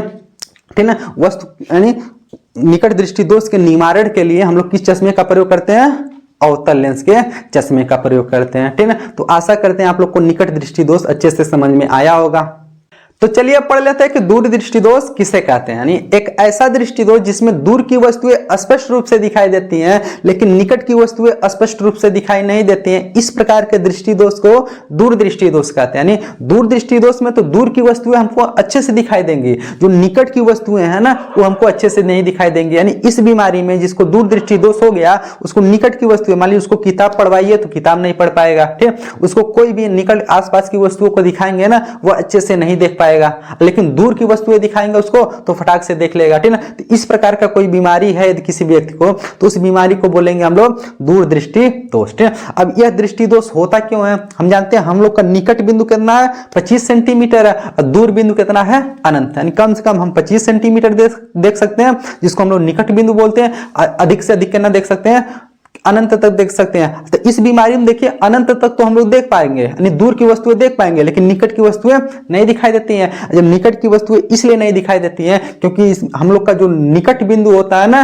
25 सेंटीमीटर, वो थोड़ा सा दूर चला जाता है। जब निकट बिंदु दूर चला जाएगा तो दूर की वस्तु दिखाई देगी और निकट की वस्तुएं नहीं दिखाई देंगी। ठीक है, तो इसमें यानी हम लोग के आंखों का जो निकट बिंदु होता है ना, वो कहां चला जाता है, दूर चला जाता है। ठीक है, इसलिए हमको निकट की वस्तुएं नहीं दिखाई देती हैं। ठीक है, अब यह बीमारी होने का मेन कारण क्या है, तो इस बीमारी को होने का मेन 2 कारण है। ठीक है, पहला कारण ये है, नेत्र लेंस की जो वक्रता है वो कम हो जाता है। यानी हमारी आंखों में जो नेत्र लेंस होता है ना, उसका वक्रता कम हो जाता है। हम आपको बताएं जब वक्रता कम हो जाता है तो फोकस दूरी क्या हो जाएगा, बढ़ जाएगा। ठीक है, तो पहला कारण क्या हो गया, इस बीमारी के होने का पहला कारण नेत्र लेंस की वक्रता का कम हो जाना, जिससे कि उसका फोकस दूरी बढ़ जाता है। किसका फोकस दूरी, नेत्र लेंस का फोकस दूरी बढ़ जाता है। दूसरा कारण, ठीक है, नेत्र गोलक का जो व्यास है ना, वो कम हो जाता है। अच्छा बताइए, जब नेत्र गोलक का व्यास कम होगा, यही पूरा हमारा नेत्र गोलक है ना, जब नेत्र गोलक का व्यास कम होगा तो बताइए नेत्र लेंस और रेटिना के बीच की दूरी भी क्या हो जाएगी, कम हो जाएगी। और जब नेत्र गोलक बढ़ जाता है तो दूरी बढ़ जाता है। ठीक है, तो इस बीमारी में क्या होता है, हम लोग का जो नेत्र गोलक है ना, वो थोड़ा क्या हो जाता है, उसका व्यास कम हो जाएगा, नेत्र गोलक छोटा हो जाएगा। तो बताइए जब छोटा हो जाएगा तो नेत्र लेंस और रेटिना के बीच की दूरी क्या हो जाएगी, कम हो जाएगी। इसका मतलब पहले देखिए नेत्र गोलक इतना बड़ा रहा होगा, यानी प्रतिबिंब देखिए यहाँ, यानी इस बीमारी में देखिए प्रतिबिंब कहाँ बनता है, रेटिना के पीछे बनता है। ठीक है, अच्छा बताइए पहले नेत्र गोलक इतना बड़ा रहा होगा, ठीक, तभी तो प्रतिबिंब यहाँ पर बना है, नेत्र गोलक के कहाँ पीछे बना है, मतलब पहले गोलक यहां तक गया होगा। लेकिन बताइए इस बीमारी में नेत्र गोलक का हो गया, छोटा हो गया। जब नेत्र गोलक छोटा हो गया तो पहले रेटिना यहां रहा होगा, अब रेटिना कहां पर आ गया, यहां पर आ गया। अब जब रेटिना यहां पर आ गया तो प्रतिबिंब देख रहे हैं अभी भी वहीं पर बन रहा है, ठीक है, जहां पहले बनता था। तो इसलिए हमको वस्तु दिखाई नहीं देता, क्यों, क्योंकि प्रतिबिंब रेटिना पे नहीं बन रहा बल्कि रेटिना के पीछे। हम जानते हैं कोई भी वस्तु का प्रतिबिंब रेटिना के पहले या फिर रेटिना के बाद बनेगा तो नहीं दिखाई देगा। कहां पर दिखाई देगा, जब रेटिना पर बनेगा तभी। इसमें बताइए रेटिना पे प्रतिबिंब बन रहा है, नहीं बन पा रहा है, इसलिए वस्तु हमको दिखाई भी नहीं देता। ठीक है, देख लीजिए, यानी हाई जो नेत्र बनाए हैं ये दोष युक्त नेत्र है, मतलब निकट दूर दृष्टि दोष युक्त नेत्र है। ठीक है, जिसमें निकट की वस्तुएं नहीं दिखाई देंगी। ठीक है, अब अच्छा बताइए यहाँ पर देखिए निकट स्थित कोई बिंदु है, ठीक है, लेकिन नेत्र के निकट है ना, निकट से कोई प्रकाश की किरणें जा रही है, नेत्र लेंस पे पड़ रही है। अब इसका प्रतिबिंब तो रेटिना पे बनना चाहिए, लेकिन कहाँ पर, रेटिना के पीछे बनती हुई प्रतीत हो रही है। ठीक है, रेटिना के पीछे बन रही है। जब रेटिना के पीछे बनेंगी तो हमको वस्तु नहीं दिखाई देगा। ठीक है, तो देखिए ये वाले फिगर का हो गया दूर दृष्टि दोष युक्त नेत्र हो गया। अब इसका उपचार कैसे करते हैं, तो इसके उपचार के लिए हम लोग एक लेंस का प्रयोग करते हैं, जिस लेंस का नाम कौन सी है, उत्तल लेंस। अब उत्तल लेंस ही क्यों लगाते हैं, तो उत्तल लेंस में हम लोग एक कंडीशन ये भी पढ़े हैं, यदि कोई भी वस्तु निकट है तो उत्तल लेंस क्या करता है, इस वस्तु का प्रतिबिंब दूर बनाता है। और दूर बनाएगा सीधा बनाएगा, यानी जैसे वस्तु रहेगा वैसा प्रतिबिंब बनाएगा, वस्तु छोटा रहेगा तो प्रतिबिंब बड़ा बनाएगा, ठीक है। उत्तल लेंस का छठा कंडीशन में आप लोग प्रतिबिंब बनाने में पड़े होंगे, ठीक है ना। तो चलिए इसलिए हम लोग कौन सा लेंस का प्रयोग करते हैं, उत्तल लेंस का। क्यों? क्योंकि उत्तल लेंस देखिए नजदीक वस्तु का प्रतिबिंब दूर बना देगा। अब बताइए इस बीमारी में दूर की वस्तु दिखाई देती है क्या? हम लोग बताइए दूर की वस्तु को देख पाते हैं? तो देख लीजिए, जिस व्यक्ति को दूरदृष्टि दोष हुआ रहता है ना, उसके चश्मे में किस लेंस का प्रयोग करते हैं, तो उत्तल लेंस के चश्मे का प्रयोग करते हैं, ठीक है। देख लीजिए ये कोई भी मनुष्य का आंख है जिसमें कौन बीमारी है, दूरदृष्टि दोष है, ठीक है। तो इसको देख लीजिए, इस दोष को ठीक करने के लिए हम क्या कर देते हैं, इसको एक चश्मे का प्रयोग मतलब चश्मा पहना देते हैं, जिस चश्मे में कौन सा लेंस लगा है, उत्तल लेंस लगा, ठीक है। देखिए उत्तल लेंस वाला चश्मा इसको क्या कर दिए, पहना दिए। अब मान लीजिए यहाँ पर कोई नजदीक में कोई वस्तु है, यहाँ पर देखिए निकट में, नेत्र के निकट कोई वस्तु है। अब यहाँ से पहले प्रकाश जब निकलेगा उसके आंखों पड़ने से पहले कहाँ पड़ेगा, चश्मा पे, और चश्मा जब भी पड़ेगा तो इसमें भी लेंस लगा, कौन सी, उत्तल लेंस। और इस लेंस का ये जो लेंस है इसका प्रतिबिंब और दूर बना दिया। देखिए वस्तु यही था लेकिन इसका प्रतिबिंब यहाँ ला के बना दिया, और जो वस्तु का प्रतिबिंब यहाँ दूर बना दिया, अभी नेत्र लेंस के लिए देखिए दूर हो गया का। अब दूर की वस्तुओं को आसानी से देख पाता है कौन, ये वाला, ठीक है ना, नेत्र। कौन सा, जो दूरदृष्टि दोष वाला, ठीक है। देखिए अब ये जो दूर प्रतिबिंब बना है ये इसके लिए वस्तु का काम करेगा। अब यहाँ से प्रकाश की किरणें जाएंगे, कहाँ पड़ेंगे, नेत्र लेंस पे पड़ेंगे, प्रतिबिंब कहाँ बन जाएगा, रेटिना पे बन जाएगा। इस तरह से हमको वस्तु दिखाई देने लगेगी, ठीक है। तो इसमें बस इतना याद रखिएगा, दूरदृष्टि दोष किसे कहते हैं, दूरदृष्टि दोष के कारण तथा उसका उपचार, ठीक है। फिगर बनाना मत भूलिएगा, ठीक है। दूरदृष्टि दोष युक्त नेत्र है, उसका उपचार हुआ वाला नेत्र है, ठीक है। नहीं, इसमें उपचार किया गया किस लेंस का प्रयोग करके, उत्तल लेंस का प्रयोग करके, ठीक है। तो आशा करते हैं आप लोग को, ठीक है, दूरदृष्टि दोष अच्छे से समझ में आया होगा। तो चलिए अब पढ़ लेते हैं कि जरा दूरदर्शिता क्या होता है। जरा दूरदर्शिता को हम लोग जरा दृष्टि दोष भी कहते हैं, ठीक है। तो एक ऐसा दृष्टि दोष जिसमें न तो निकट की वस्तुएं दिखाई देती हैं और न ही दूर की वस्तुएं दिखाई देती हैं, इस प्रकार के दृष्टि दोष को हम लोग जरा दूरदर्शिता या फिर जरा दृष्टि दोष कहते हैं, ठीक है। यानी इस दृष्टि दोष में न तो व्यक्ति नजदीक देख पाएगा न तो दूर की वस्तुएं उसको दिखाई देंगी, खाली बीच में जो वस्तुएं स्थित है वही भर दिखाई देंगी, ठीक है। तो इस प्रकार के दृष्टि दोष को हम लोग बोलते हैं कम चीज जरा दूरदर्शिता, ठीक है। यानी यह बीमारी कब होता है, जब व्यक्ति का उम्र ज्यादा हो जाता है, यानी जब व्यक्ति बूढ़ा होने लगता है तो उस व्यक्ति के अंदर ई बीमारी होने की संभावना ज्यादा, यानी वृद्ध व्यक्तियों में ई बीमारी होने की संभावना ज्यादा होता है, ठीक है। इस बीमारी में देखिए एक ही साथ दो बीमारियां आती है, यानी निकट दृष्टि दोष और दूर दृष्टि दोष दोनों हो जाता है, तो इसी को हम लोग क्या बोलते हैं, जरा दृष्टि दोष। क्योंकि न तो निकट देख पाएगा न तो दूर देख पाएगा, इसका मतलब दोनों बीमारी इसके अंदर है, ठीक है। यानी जिस व्यक्ति के अंदर निकट दृष्टि दोष भी रहेगा और दूर दृष्टि दोष भी रहेगा, ठीक है, तो उस व्यक्ति को कौन बीमारी बोला जाएगा, जरा दृष्टि दोष उसके अंदर है। क्यों? क्योंकि इसमें ना तो नजदीक दिखाई देता ना तो दूर दिखाई देता, ठीक है। अब इस बीमारी के होने का मेन कारण, ठीक है, दो कारण हो सकते हैं। पहला कारण हमारे नेत्र लेंस को जो पश्चिमाभी मांसपेशियां पकड़ के रखी हुई है ना, उन क्या हो जाती है, कमजोर पड़ जाती है। अच्छा बताइए, जब हमारी पश्चिमाभी मांसपेशियां कमजोर पड़ जाएंगी, क्या बताइए नेत्र लेंस को कम कंट्रोल कर पाएंगी, उसके फोकस दूरी को कम या फिर अधिक नहीं कर पाती हैं, जिसके कारण हम न तो दूर की वस्तुएं और न तो नजदीक की वस्तुएं नहीं देख पाते हैं। मान लीजिए हमको नजदीक की वस्तुएं देखना रहता है तो हम क्या करते हैं, अपनी आंखों को दबाते हैं, ठीक है। तो हमारी पश्चिमाभी मांसपेशियां क्या करती है, अपने नेत्र लेंस को दबाती हैं, तब हमको वस्तु नजदीक की वस्तु दिखाई देता है अच्छे से।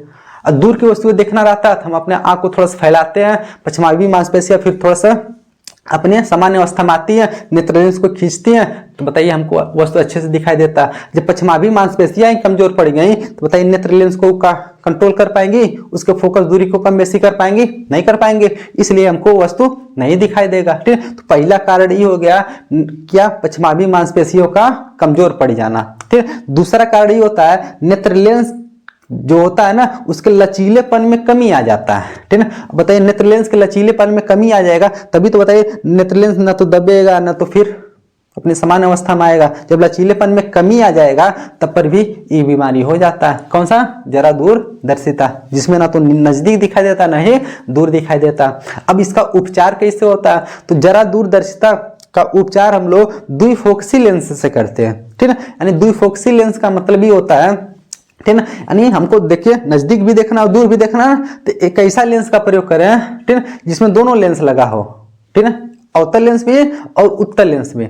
अवतल लेंस द्वारा हम लोग दूर की वस्तु को देख लेंगे और उत्तल लेंस के द्वारा पास की वस्तु को देख लेंगे, ठीक है। तो हम लोग इस व्यक्ति वाले में, जिस व्यक्ति को ई बीमारी रहता है उसके चश्मे में द्विफोकसी लेंस का प्रयोग करते हैं, दोनों लेंस लगा रहता है, ठीक है। मान लीजिए किसी व्यक्ति का चश्मा है, ये चश्मा किसको लगेगा, जिसको ई बीमारी रहेगा, जरा दूर दर्शिता, ठीक है। तो उसके चश्मे में क्या कर देते हैं, ऊपर वाले भाग में हम लोग अवतल लेंस लगा देते हैं और नीचे वाले भाग में उत्तल लेंस लगा देते हैं। अब ऊपर वाले भाग से वो दूर की वस्तुओं को देख लेगा और नीचे वाले भाग से नजदीक की वस्तुओं को देख लेगा और बीच वाली वस्तुएं तो उसको दिखाई देती हैं, ठीक है। इस प्रकार से पूरी यानी हर जगह की वस्तुओं को वह कर पाता है, देख पाता है, ठीक है। तो इसलिए हम लोग कौन सी इस जरा दूरदर्शिता में द्विफोकसी लेंस का प्रयोग करते हैं, जिसमें ऊपर हम लोग कौन सा लेंस लगाते हैं, अवतल लेंस लगाते हैं, तथा नीचे चश्मे के नीचे कहाँ, नीचे वाले भाग में हम लोग उत्तल लेंस का प्रयोग करते हैं। ऊपर वाले लेंस द्वारा वो दूर की वस्तुओं को देखता है और नीचे वाले लेंस द्वारा वह निकट की वस्तुओं को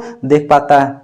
तो चलिए अब पढ़ लेते हैं कि अबिंदुकता क्या होता है, यानी अबिंदुकता किसे कहते हैं, ठीक है। तो अबिंदुकता भी नेत्र से संबंधित एक दोष है, यानी नेत्र से संबंधित एक बीमारी है। इस बीमारी में नेत्र के सामने यदि दो वस्तुएं, एक क्षैतिज तथा एक ऊर्ध्वाधर रखी हुई हैं, तो दोनों वस्तुएं स्पष्ट रूप से नहीं दिखाई देंगी। तो इस प्रकार की बीमारी को हम लोग क्या बोलते हैं, अबिंदुकता बोलते हैं। यदि मान लीजिए हमको अबिंदुकता रहेगा तो हमारे सामने यदि दो वस्तुएं, एक क्षैतिज और एक ऊर्ध्वाधर रखी हुई हैं, ठीक है, तो हम दोनों वस्तुओं को एक ही साथ स्पष्ट रूप से नहीं देख पाएंगे, ठीक है।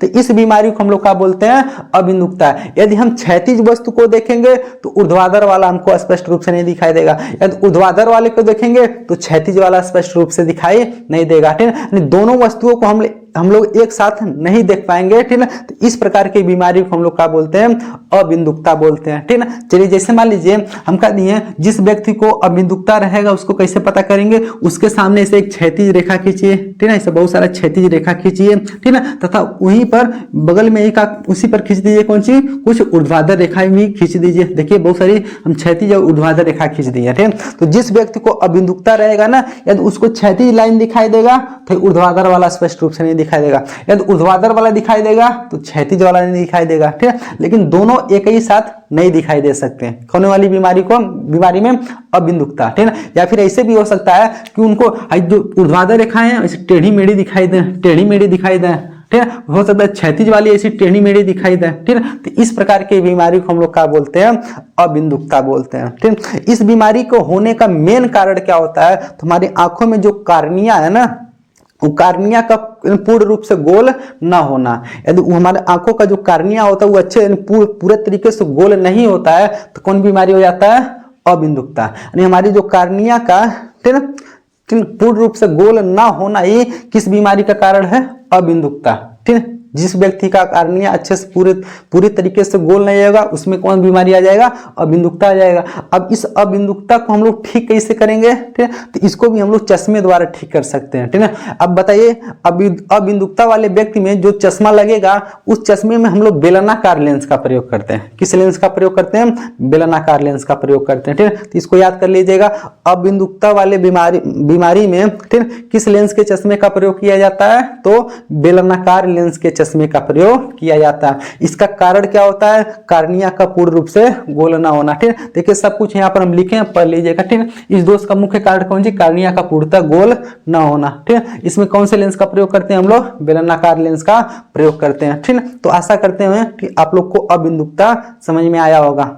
तो चलिए पढ़ लेते हैं कि वर्णांधता किसे कहते हैं, वर्णांधता कब होता है, ठीक है। तो वर्णांधता नेत्र से संबंधित एक बीमारी है, यानी नेत्र से संबंधित एक दोष है, ठीक है। यह दोष तब होता है जब किसी व्यक्ति के रेटिना पर शंक्वाकार कोशिकाओं की कमी हो जाती है, ठीक है। हम जानते हैं रेटिना पर दो प्रकार की कोशिकाएं पाई जाती हैं, एक दंड कोशिकाएं पाई जाती हैं, दूसरे वाले को बोलते हैं शंकु कोशिकाएं। यदि हमारे रेटिना पर शंकु कोशिकाओं की कमी हो जाएंगी, ठीक है, तो हमारे अंदर एक बीमारी होगा, जिसको क्या बोलेंगे हम लोग, वर्णांधता बोलेंगे, ठीक। वर्णांधता में क्या होता है, इसमें व्यक्ति तो देख पाएगा स्पष्ट रूप से, लेकिन कुछ रंगों में यह अंतर स्पष्ट नहीं कर पाएगा। वह व्यक्ति जिसको यह बीमारी रहता है वर्णांधता, वह कुछ विशेष रंगों में अंतर स्पष्ट नहीं कर पाते हैं। क्यों, क्योंकि उनके अंदर जो शंकु कोशिकाएं हैं जो क्या करती है, रंग को बताने का काम करती है, रंग को पहचानने का काम करती है, उनकी संख्या क्या होती है, कम होती है। इसलिए वह व्यक्ति जिसके अंदर वर्णांधता है उसकी जो शंकु कोशिकाएं हैं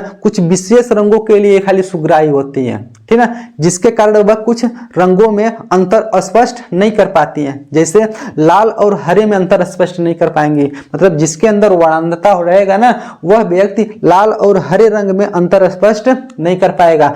कभी कभी ऐसा भी होता है कि वो पीला और नीला रंग में भी अंतर स्पष्ट नहीं कर पाएगा। ठीक है, तो इस प्रकार की बीमारी को हम लोग क्या बोलते हैं, वर्णांधता। इसमें तो व्यक्ति स्पष्ट रूप से देखेगा, ठीक है ना, देखने में कोई दिक्कत नहीं, खाली रंग को पहचानने में दिक्कत होता है। ठीक है, किस बीमारी में, वर्णांधता में। यह बीमारी अनुवांशिक बीमारी होता है, मतलब यह एक पीढ़ी से दूसरी पीढ़ी में चला जाता है। नहीं, यह बीमारी कैसा है, अनुवांशिक बीमारी है। इसका इलाज आज तक संभव नहीं है। यदि किसी व्यक्ति को, ठीक है, कौन सी वर्णांधता हो गया, मतलब वह कभी ठीक नहीं होगा। अब वर्णांधता होता कैसे है, बचपन से ही होगा। यदि आपके पेरेंट्स में वर्णांधता है तो आपके अंदर भी वर्णांधता आने की संभावना ज्यादा है। ज्यादातर यह बीमारी लड़कों में पाया जाता है, लड़कियों में यह बीमारी कम रहता है, लेकिन लड़कों में बीमारी ज्यादा, यानी लड़कों की आंखों में कौन सी शंक्वाकार कोशिकाओं की कमी हो जाती है ज्यादा। इससे कौन बीमारी हो जाता है, वर्णांधता। इसमें मुख्य रूप से दो रंगों में अंतर स्पष्ट नहीं कर पाएंगे, कौन सा,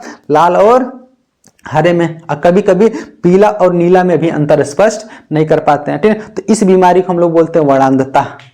तो चलिए पढ़ लेते हैं कि मोतियाबिंद किसे कहते हैं, यानी मोतियाबिंद कब होता है। ठीक है, तो मोतियाबिंद भी नेत्र से संबंधित एक बीमारी है। ठीक है, यह बीमारी अधिक उम्र के व्यक्तियों में होता है। ठीक है, इस बीमारी में अधिक उम्र के व्यक्तियों में जो नेत्र लेंस होता है, उस नेत्र लेंस के ऊपर एक झिल्ली आ जाता है, यानी एक झिल्ली का परत आ जाता है। ठीक है, जिसके कारण नेत्र लेंस धुंधला पड़ जाता है या फिर दुधिया पड़ जाता है। ठीक है, इसे ही हम लोग क्या बोलते हैं, मोतियाबिंद बोलते हैं। ठीक है, यानी हमारे नेत्र में जो नेत्र लेंस है, उस नेत्र लेंस के ऊपर एक झिल्ली का लेयर आ जाता है, जिसके कारण यह नेत्र लेंस दुधिया या फिर धुंधला पड़ जाता है। ठीक है, इसी को हम लोग क्या बोलते हैं, मोतियाबिंद बोलते हैं। इस मोतियाबिंद के कंडीशन में व्यक्ति का दृष्टि कम हो जाता है या फिर पूर्ण रूप से क्षय हो जाता है। पूर्ण रूप से क्षय होने का मतलब या फिर पूर्ण रूप से दिखाई देना बंद हो जाता है, या फिर कम दिखाई देगा या फिर पूरा बंद हो जाएगा दिखाई देना। क्यों, क्योंकि बताइए जो नेत्र लेंस है उसके ऊपर देखिए एक झिल्ली का लेयर आ गया।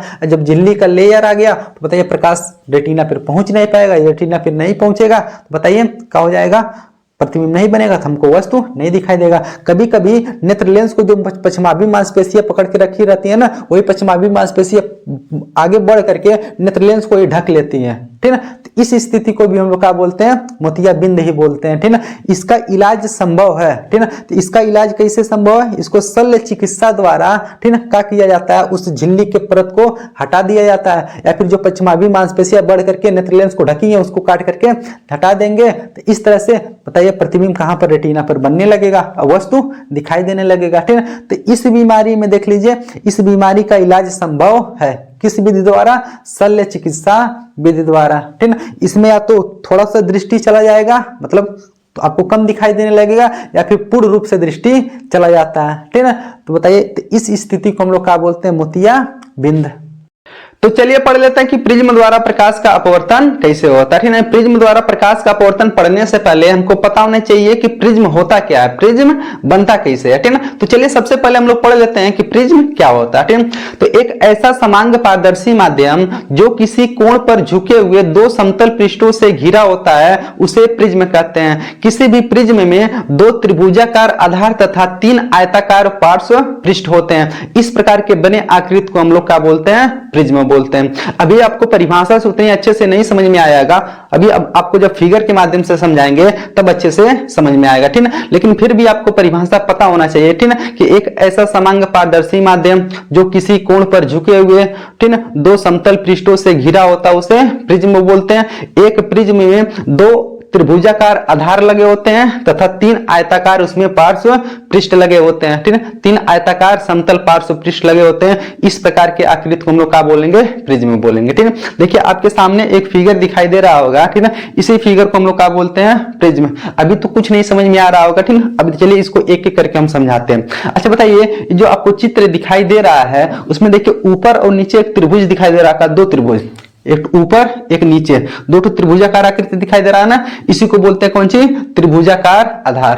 ठीक है, यानी एक प्रिज्म में देखिए कितने त्रिभुजाकार आधार है, दो त्रिभुजाकार आधार है तथा तीन आयताकार, ठीक है ना, कौन से होते हैं, पृष्ठ होते हैं। अब तीन आयताकार किसे होंगे उसको ध्यान से देखिएगा। ये देखिए सामने वाला, सामने से तो आयत बन रहा है, एक तो दिखाई दे गया, दूठो कहाँ है, एक तो देखिए इधर इस साइड में है, एक तो इधर इस साइड में है। चलिए इसको थोड़ा सा हाईलाइट कर देते हैं। यानी एक तो सामने वाला तो आपको दिखाई दे ही रहा, ठीक है। एक इधर वाला देख लीजिए, ये थोड़ा इधर से एक आयताकार पृष्ठ है, ठीक ना, एक आयताकार पृष्ठ इधर है और एक आयताकार पृष्ठ इधर है। बताइए इसमें टोटल कितने पृष्ठ हो गए?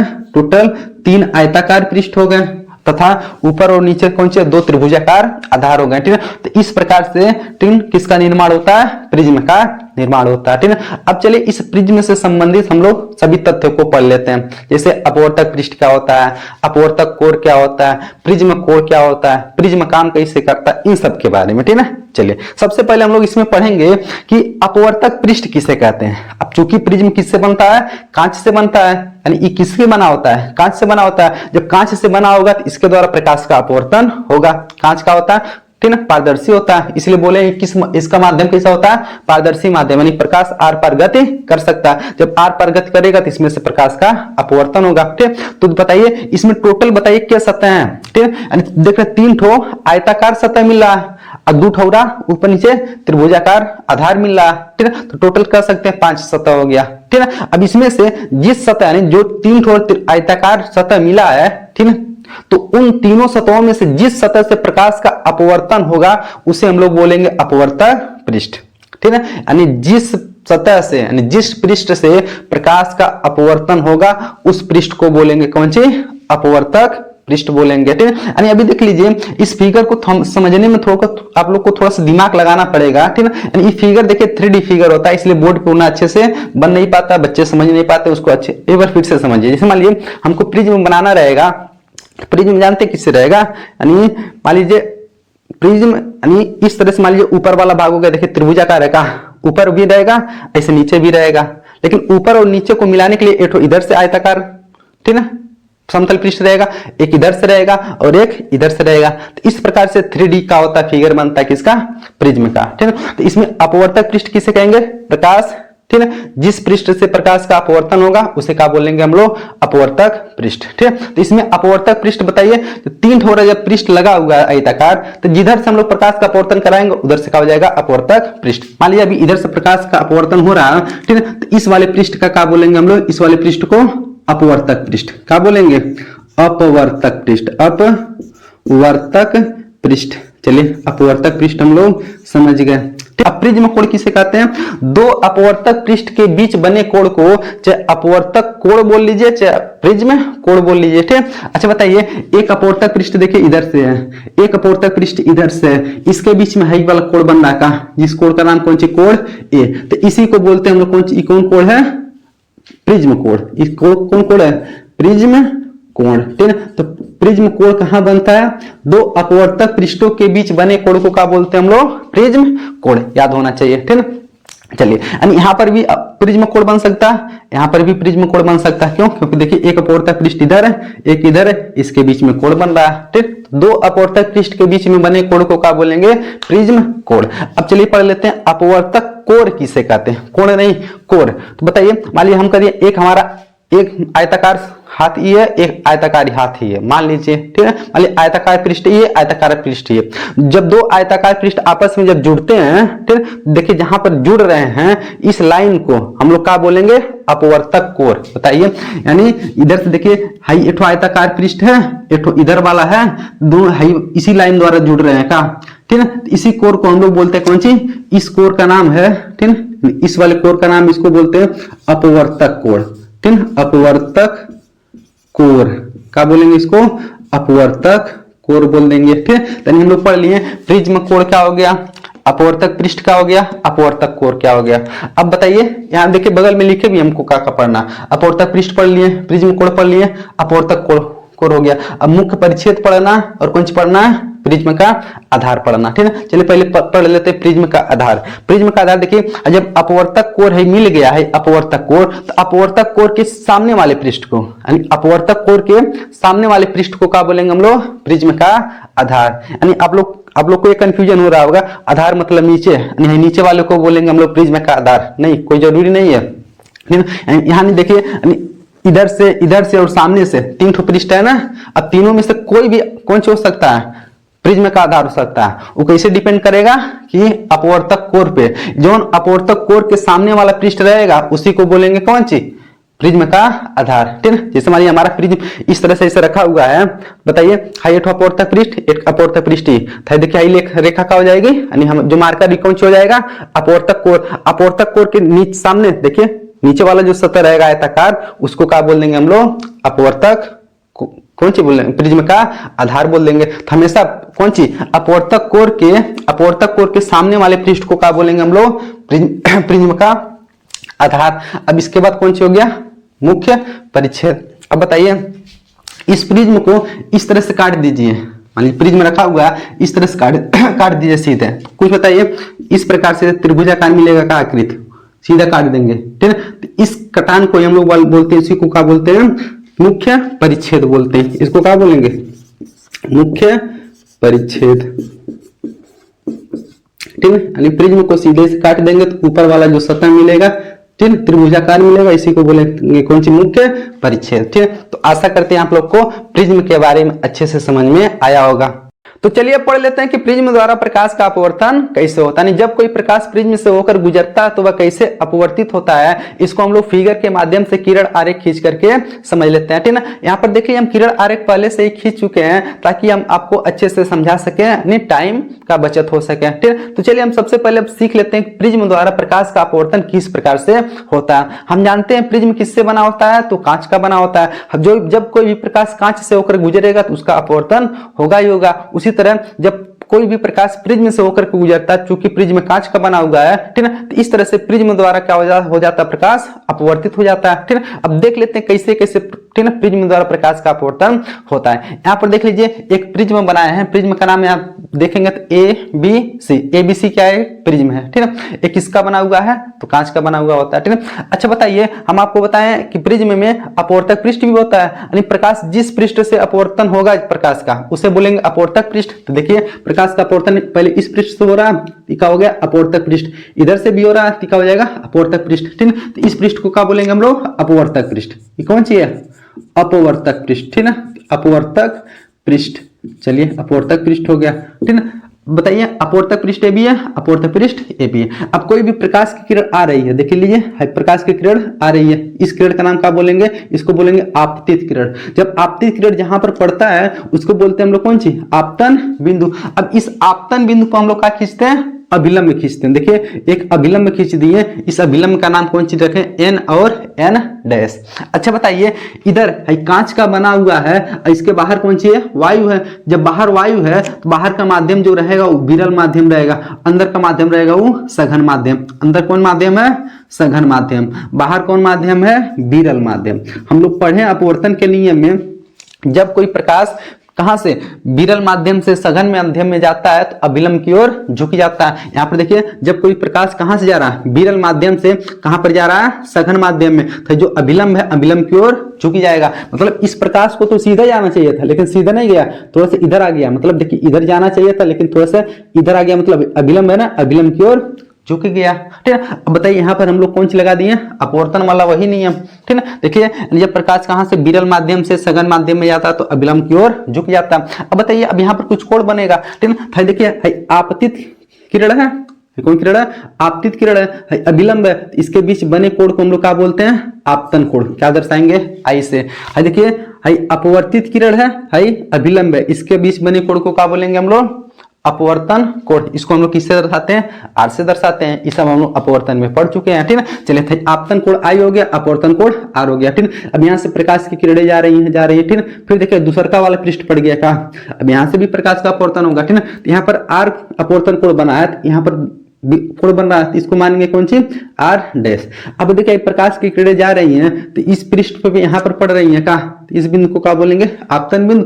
अब यहाँ पर अभिलंब खींचेंगे तो इस अभिलंब का नाम रख दिए कौन सी, एम और एम डैश, एम और एम डैश। अच्छा बताइए अब की प्रकाश देखिए अब प्रिज्म से बाहर निकल रही है का, जब प्रिज्म से बाहर निकल रही है मतलब सघन माध्यम से फिर कहाँ जा रही है वो लोग, वो विरल माध्यम में। किस माध्यम में जा रही है, विरल माध्यम में। हम लोग फिर अपवर्तन के नियम में पढ़े हैं, जब प्रकाश की किरणें सघन माध्यम से विरल माध्यम में जाता है तो अभिलंब से दूर हट जाता है। यहाँ पर देख लीजिए जब प्रकाश कहां से, सघन माध्यम से विरल माध्यम में जा रहा है तो यहाँ पर खींच दिए अभिलंब। ठीक है, अभिलंब से देखिए कितना दूर भाग गया, दूर भाग गया ना, तो अभिलंब से दूर होकर के निकल गया।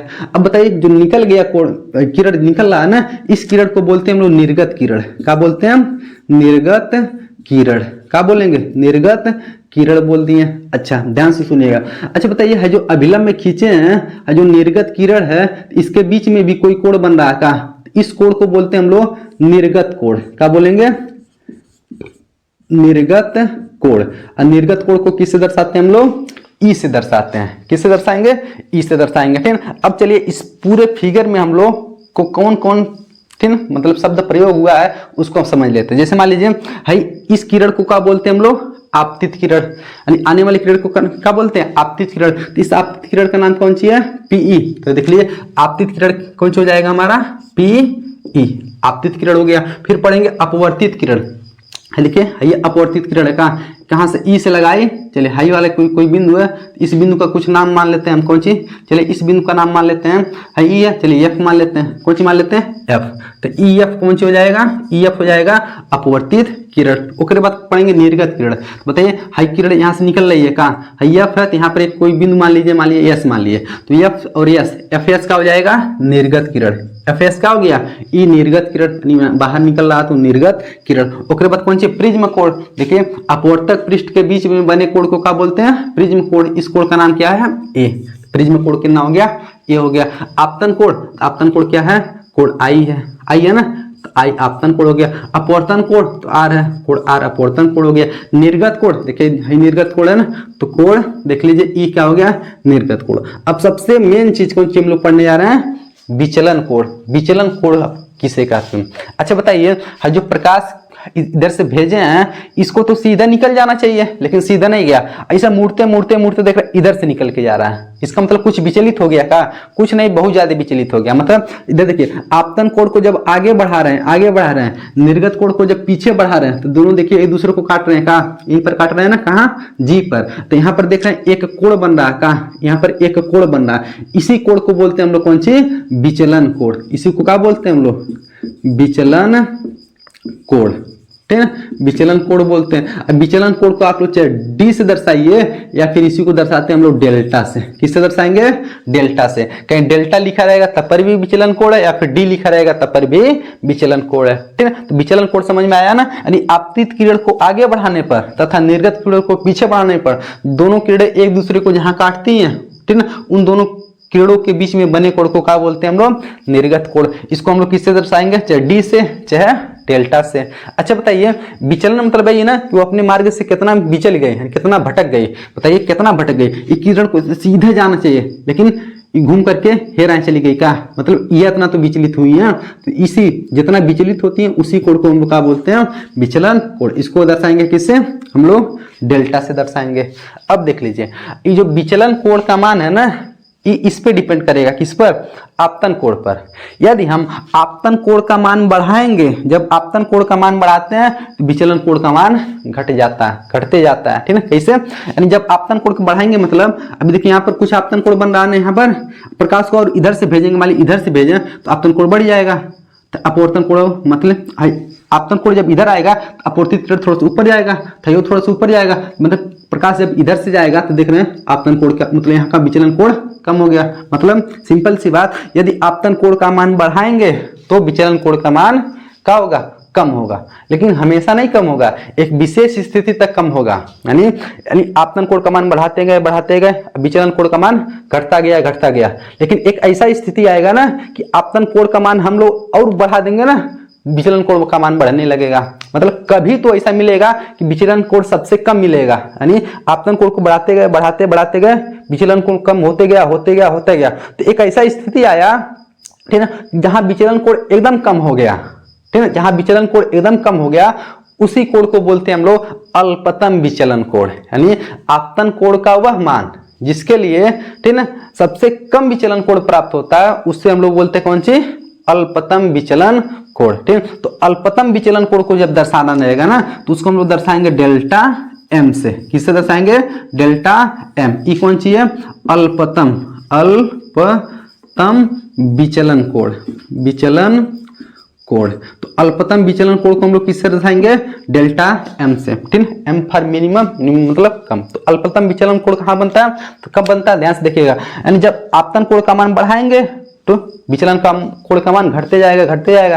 आपतन कोण का मान बढ़ाने पर विचलन कोण का मान घटते जाता है। लेकिन एक ऐसा विशेष स्थिति आता है कि अब बढ़ाएंगे तो यानी फिर से विचलन कोण का मान बढ़ने लगेगा, ठीक है। तो उसी स्थिति पर यानी आपतन कोण के उस स्थिति पर, ठीक है, जहां पर विचलन कोण कौन सी होता है, सबसे कम होता है, उसी के मान को हम लोग क्या बोलते हैं, कौन सी, अल्पतम विचलन कोण, या फिर इसी को बोलते हैं न्यूनतम विचलन कोण। इसको दर्शाएंगे किससे हम लोग, डेल्टा एम से दर्शाएंगे, ठीक ना। अब विचलन कोण को हम लोग दर्शाएंगे किससे, इसमें तो हम लोग डी से दर्शाएंगे, तो चलिए डी लिख देते हैं, या फिर किससे लिख सकते हैं आप लोग, डेल्टा से।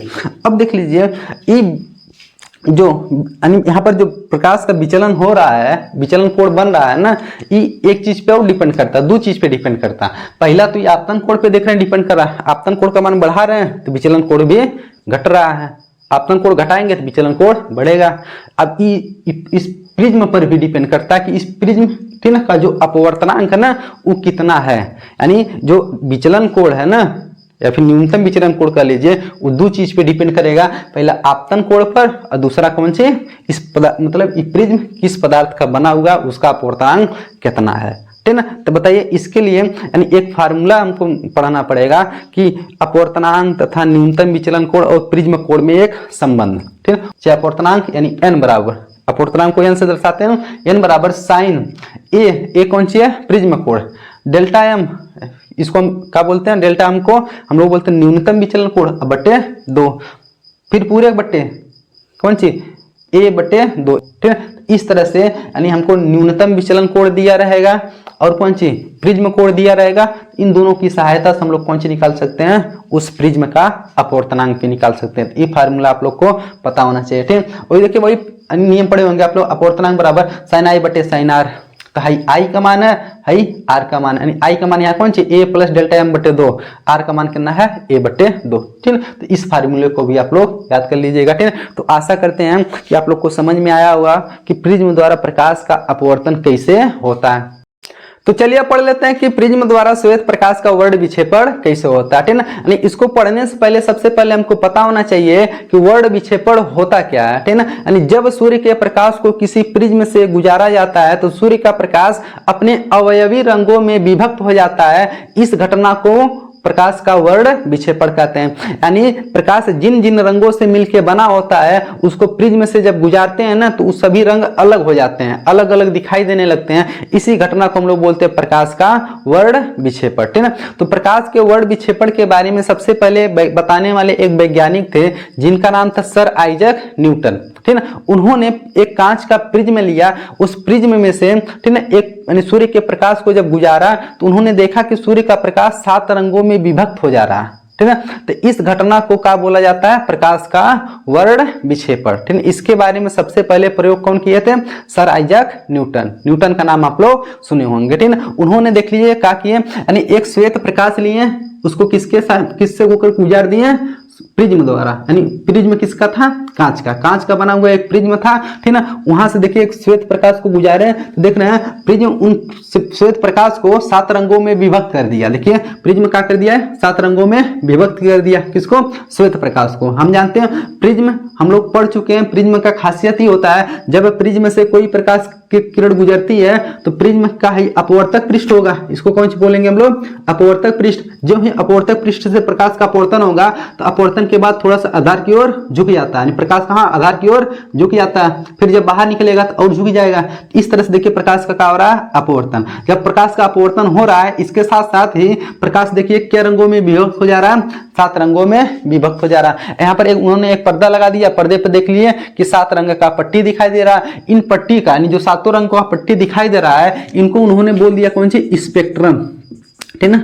इनको उन्होंने स्पेक्ट्रम बोला, चाहे स्पेक्ट्रम बोलिए या फिर इसी को बोला जाता है वर्णक्रम, ठीक ना, क्योंकि वर्ण मतलब रंग, रंगों का एक क्रम प्राप्त हुआ, इसी को उन्होंने वर्णक्रम बोला या फिर स्पेक्ट्रम बोला, ठीक है। अब देख लीजिए यानी ये 7 रंग कैसे विभक्त हुए, लाल क्यों ऊपर ही है, बैगनी क्यों नीचे ही है, ठीक है। यानी उन्होंने जब ये रंगों का समूह पाया उसमें यह देखा कि लाल रंग सबसे ऊपर है। यानी श्वेत प्रकाश जब 7 रंगों से मिलकर बना हुआ है तो जब इसका वर्ण विक्षेपण करवाएंगे यानी इनको इनके अवयवी रंगों में तोड़ेंगे तो लाल रंग देखने में सबसे ऊपर मिल रहा है, बैगनी रंग सबसे नीचे मिल रहा है, उसके बीच में ही सब रंग मिल गए। ठीक है, जैसे लाल ऊपर हो गया, फिर नारंगी, फिर पीला, फिर हरा, फिर नीला, फिर जामुन, फिर बैगनी। इसको याद करने का एक तरीका है, ठीक है, कौन सी, विबग्योर।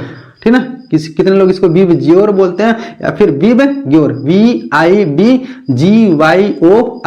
वी से वायलेट मतलब बैगनी, आई से इंडिगो मीन्स जामुनी, बी फॉर ब्लू मीन्स नीला, जी फॉर ग्रीन मीन्स हरा हो गया, वाई फॉर येलो मीन्स पीला हो गया, ओ फॉर ऑरेंज मीन्स नारंगी, आर फॉर रेड मीन्स का हो जाएगा लाल हो जाएगा। यानी नीचे से क्रम याद कर लीजिएगा, कौन सी, विबग्योर, विबग्योर। ठीक है, VIBGYOR। या फिर हिंदी में याद करना चाहते हैं, सबका एक एक अक्षर उठा लीजिए। हाई कौन सी है, बै, इसका एक अक्षर ज, इसका नी, इसका ह, इसका पी उठा लीजिए। ठीक है, इसका ना उठा लीजिए, इसका ला उठा लीजिए। तो देखिए हिंदी वालों के लिए याद करने का एक ट्रिक बन गया, कौन सी, बैजनी पिनाला। ठीक है ना, थोड़ा सा अजीब होगा, बैजनी पिनाला याद करके याद कर सकते हैं। इन रंगों के समूह को आप लोग बैजनी पिनाला करके भी याद कर सकते हैं, या फिर कौन सी, विबग्योर। ठीक है, इंग्लिश मीडियम वाले विबग्योर, हिंदी वाले कौन सी, बैजनी पिनाला। ठीक है, वैसे कौन सी, बैगनी, जैसे जामुनी, नी से नीला, हरा, पीला, ठीक है, नारंगी और लाल हो गया। अब देख लीजिए इस प्रकाश का वर्ण विक्षेपण होता क्यों है। अब हम लोग पढ़ लेते हैं कि प्रकाश का वर्ण विक्षेपण आखिर में होता क्यों है, प्रकाश अपने रंगों में टूट क्यों जाता है। ठीक है, इसका भी एक रीजन है, ऐसा नहीं ना सब फालतू उन्होंने नहीं बता दिया होगा कि हाँ 7 रंगों में टूट गया, इसे अपने से टूट जाता है, नहीं, हर एक चीज का एक रीजन होता है, साइंस है। तो बताइए इन रीजन के बारे में हम लोग पढ़ लेते हैं, क्यों इस 7 रंगों में कैसे टूटा, क्यों लाल ऊपर गया, क्यों बैगनी नीचे आया। हम जानते हैं कांच का बना हुआ प्रिज्म, अब कांच का बना हुआ तो कांच का कुछ ना कुछ अपवर्तनांक होगा। हम जानते हैं किसी भी पदार्थ का जो अपवर्तनांक होता है ना, वो प्रकाश के रंग पर डिपेंड करता है। ठीक है ना, कि किस रंग का प्रकाश है उस हिसाब से प्रकाश का मतलब उस पदार्थ का अपवर्तनांक होगा। ठीक है ना, हम कह दिए मान लीजिए कांच का बना हुआ प्रिज्म है, अब इस प्रिज्म का अपवर्तनांक हर रंग के लिए अलग अलग होगा, लाल रंग के लिए कुछ अलग होगा, बैगनी रंग के लिए अलग होगा, नारंगी के लिए अलग होगा, पीला के लिए अलग होगा, हरा के लिए अलग होगा। ठीक है, हर रंग के प्रकाश के लिए इसका अपवर्तनांक अलग होगा। अब बताइए मान लीजिए इसमें, मान लीजिए जिस रंग के पदार्थ के लिए, मतलब जिस रंग के लिए इस पदार्थ का अपवर्तनांक जितना ज्यादा होगा वो उतना ज्यादा विचलित होगा, मतलब उसका विचलन उतना ज्यादा होगा। मतलब ध्यान से सुनिएगा हम क्या बता रहे हैं, जिस रंग के लिए इस पदार्थ का अपवर्तनांक जितना अधिक होगा वो रंग का प्रकाश उतना ज्यादा विचलित होगा। जैसे हम कह दिए यहाँ पर, बताइए इस कांच का अपवर्तनांक जो होता है ना, लाल रंग के लिए सबसे कम होता है, कांच का अपवर्तनांक लाल रंग के लिए सबसे कम, इसका मतलब लाल रंग का सबसे कम विचलन। इस कांच का अपवर्तनांक बैगनी रंग के लिए सबसे अधिक होता है, इसका मतलब बैगनी रंग का प्रकाश सबसे ज्यादा विचलित होगा। देखिए वही हुआ है का इस फिगर में, देखिए लाल रंग सबसे कम विचलित हुआ है, अब बैगनी वाला है विचलित होकर के आ गया है। प्रकाश को सीधा जाना चाहिए, सबसे कम कौन मुड़ा, लाल, और सबसे ज्यादा कौन मुड़ गया, बैगनी। क्यों, क्योंकि इस कांच का जो अपवर्तनांक है वो बैगनी वाले के लिए क्या है, ज्यादा है, लाल वाले के लिए क्या है, कम है। अब बाकी जो बीच में है उसी हिसाब से सबसे ज्यादा किसके लिए, सॉरी सबसे कम अपवर्तनांक किसके लिए है, लाल के लिए, उससे ज्यादा नारंगी, फिर पीला, फिर हरा, फिर नीला, फिर जामुनी, सबसे ज्यादा किसके लिए, बैगनी के लिए, इसलिए बैगनी वाला ज्यादा मुड़ गया, लाल वाला कम मुड़ गया। इस तरह से देख लीजिए उन्होंने पर्दे पे 7 रंगों का एक पट्टी देखा, इन पट्टी को उन्होंने क्या बोल दिया, वर्णक्रम बोल दीजिए या फिर कौन सी बोल दीजिए, स्पेक्ट्रम बोल दीजिए। ठीक है ना, तो इस तरह से श्वेत प्रकाश का क्या हो गया, वर्ण विक्षेपण हो गया। ठीक है, इसी घटना का नहीं, जब श्वेत प्रकाश अपने 7 अवयवी रंगों में टूट जाता है तो इसी घटना को हम लोग क्या बोलते हैं, प्रकाश का वर्ण विक्षेपण। ठीक है, तो आशा करते हैं आप लोग को वर्ण विक्षेपण के बारे में अच्छे से समझ में आया होगा।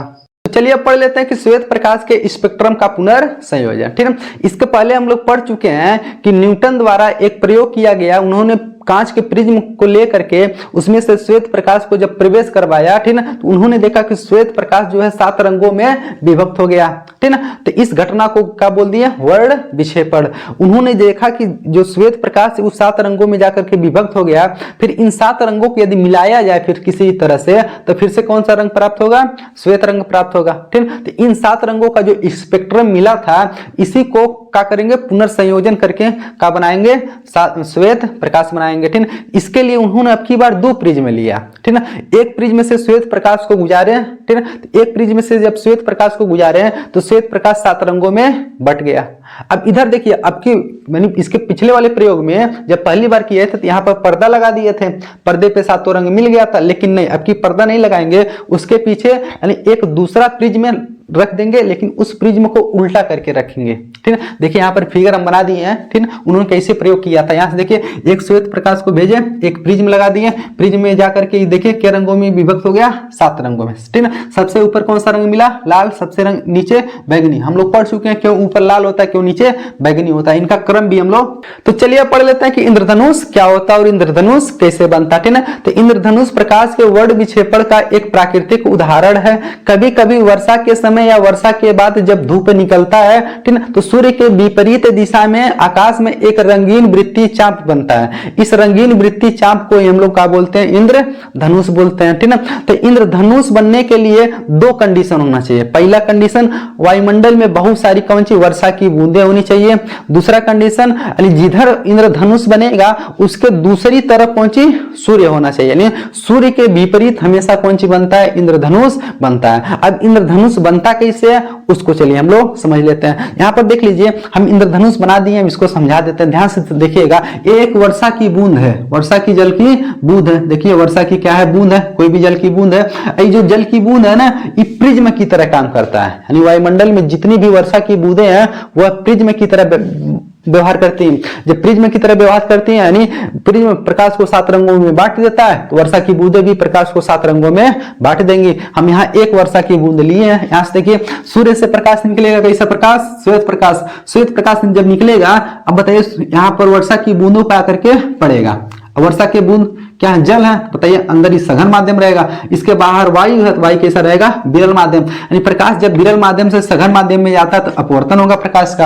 अपवर्तन के साथ साथ चूंकि प्रिज्म की तरह व्यवहार कर रहा है, इसलिए यहाँ पर प्रकाश का वर्ण विक्षेपण भी होगा, यानी प्रकाश 7 रंगों में बट जाएगा। यहाँ 7 रंग हम इसलिए नहीं बनाए हैं ताकि फिगर थोड़ा सा अच्छा नहीं लगेगा देखने में। यानी सबसे ऊपर कौन सा रंग रहेगा, लाल, यानी नीचे वाला कौन सा रहेगा, बैगनी। हम लोग पढ़ चुके हैं क्यों ऊपर लाल रहता है, क्यों नीचे बैगनी रहता है, ठीक है। ऊपर लाल वाला हो गया, नीचे बैगनी हो गया, यहाँ पर प्रकाश का अपवर्तन हो गया। अब जल के दूसरी सतह पर, जल की बूंद के दूसरी सतह पर जब प्रकाश की किरणें जाकर पहुंचेंगे, यहां से हो जाता है इनका पूरा आंतरिक परावर्तन, यानी पूरा का पूरा प्रकाश यहां से टकरा कर फिर वापस लौटता है, ठीक है। इस घटना को बोलते हैं कौन सी, पूरा आंतरिक परावर्तन। अब बताइए, हाई ऊपर वाला लाल वाला था, यहाँ से इसका परावर्तन हुआ, फिर यहाँ बैगनी वाला था, इसका परावर्तन हुआ। अब देखिए फिर जल की सतह पे आए, यहाँ से जब बाहर निकलेंगे फिर यहाँ का होगा, इसका प्रकाश का अपवर्तन होगा। अपवर्तन के पश्चात देखिए लाल वाला रंग इधर से निकल रहा है, बैगनी वाला रंग इधर से निकल रहा है, मतलब इसके बीच में 7 रंग होंगे, जितने भी रंग होते हैं सब इसी के बीच में होंगे, लेकिन हम दो मेन रंग को बनाए, ऊपर लाल वाले, नीचे वाले को बैगनी। अब यहाँ से देखिए, हम लोग नीचे से देखते हैं आकाश में, जब आकाश में देखेंगे, बताइए यहाँ से 7 रंग आ रहा है, 7 रंग आ रहा है, हमारी आंखों पे पड़ेगा, यहाँ का पता चलेगा, इस तरह से वृत्तीय चाप बना हुआ, का वृत्तीय चाप बना हुआ, मतलब इसी को हम लोग बोलते हैं कौन सी, इंद्रधनुष। अब एक जल की बूंदों द्वारा देखिए इंद्रधनुष बन रहा है, और चूंकि आकाश में तो करोड़ों जल की बूंदें रहती हैं, इसलिए बहुत बड़ा कौन सी बनता है, वृत्तीय चाप बनता है, जिसको हम लोग क्या बोलते हैं, इंद्रधनुष, ठीक। तो इंद्रधनुष बनने में देख लीजिए क्या घटना हो रहा है, एक और 2 बार का हो रहा है अपवर्तन, 2 ठो अपवर्तन, एक ठो का हो रहा है पूरा आंतरिक परावर्तन, और यहाँ पर क्या होगा, वर्ण विक्षेपण, ठीक है। तो इंद्रधनुष बनने में 2 बार अपवर्तन होता है, 1 बार पूरा आंतरिक परावर्तन होता है, और प्रकाश का वर्ण विक्षेपण होता है, ठीक है। इंद्रधनुष बनने के लिए 2 कंडीशन होना ही होना चाहिए। पहला कंडीशन क्या, बहुत सारी जल की बूंदें वायुमंडल में होनी चाहिए।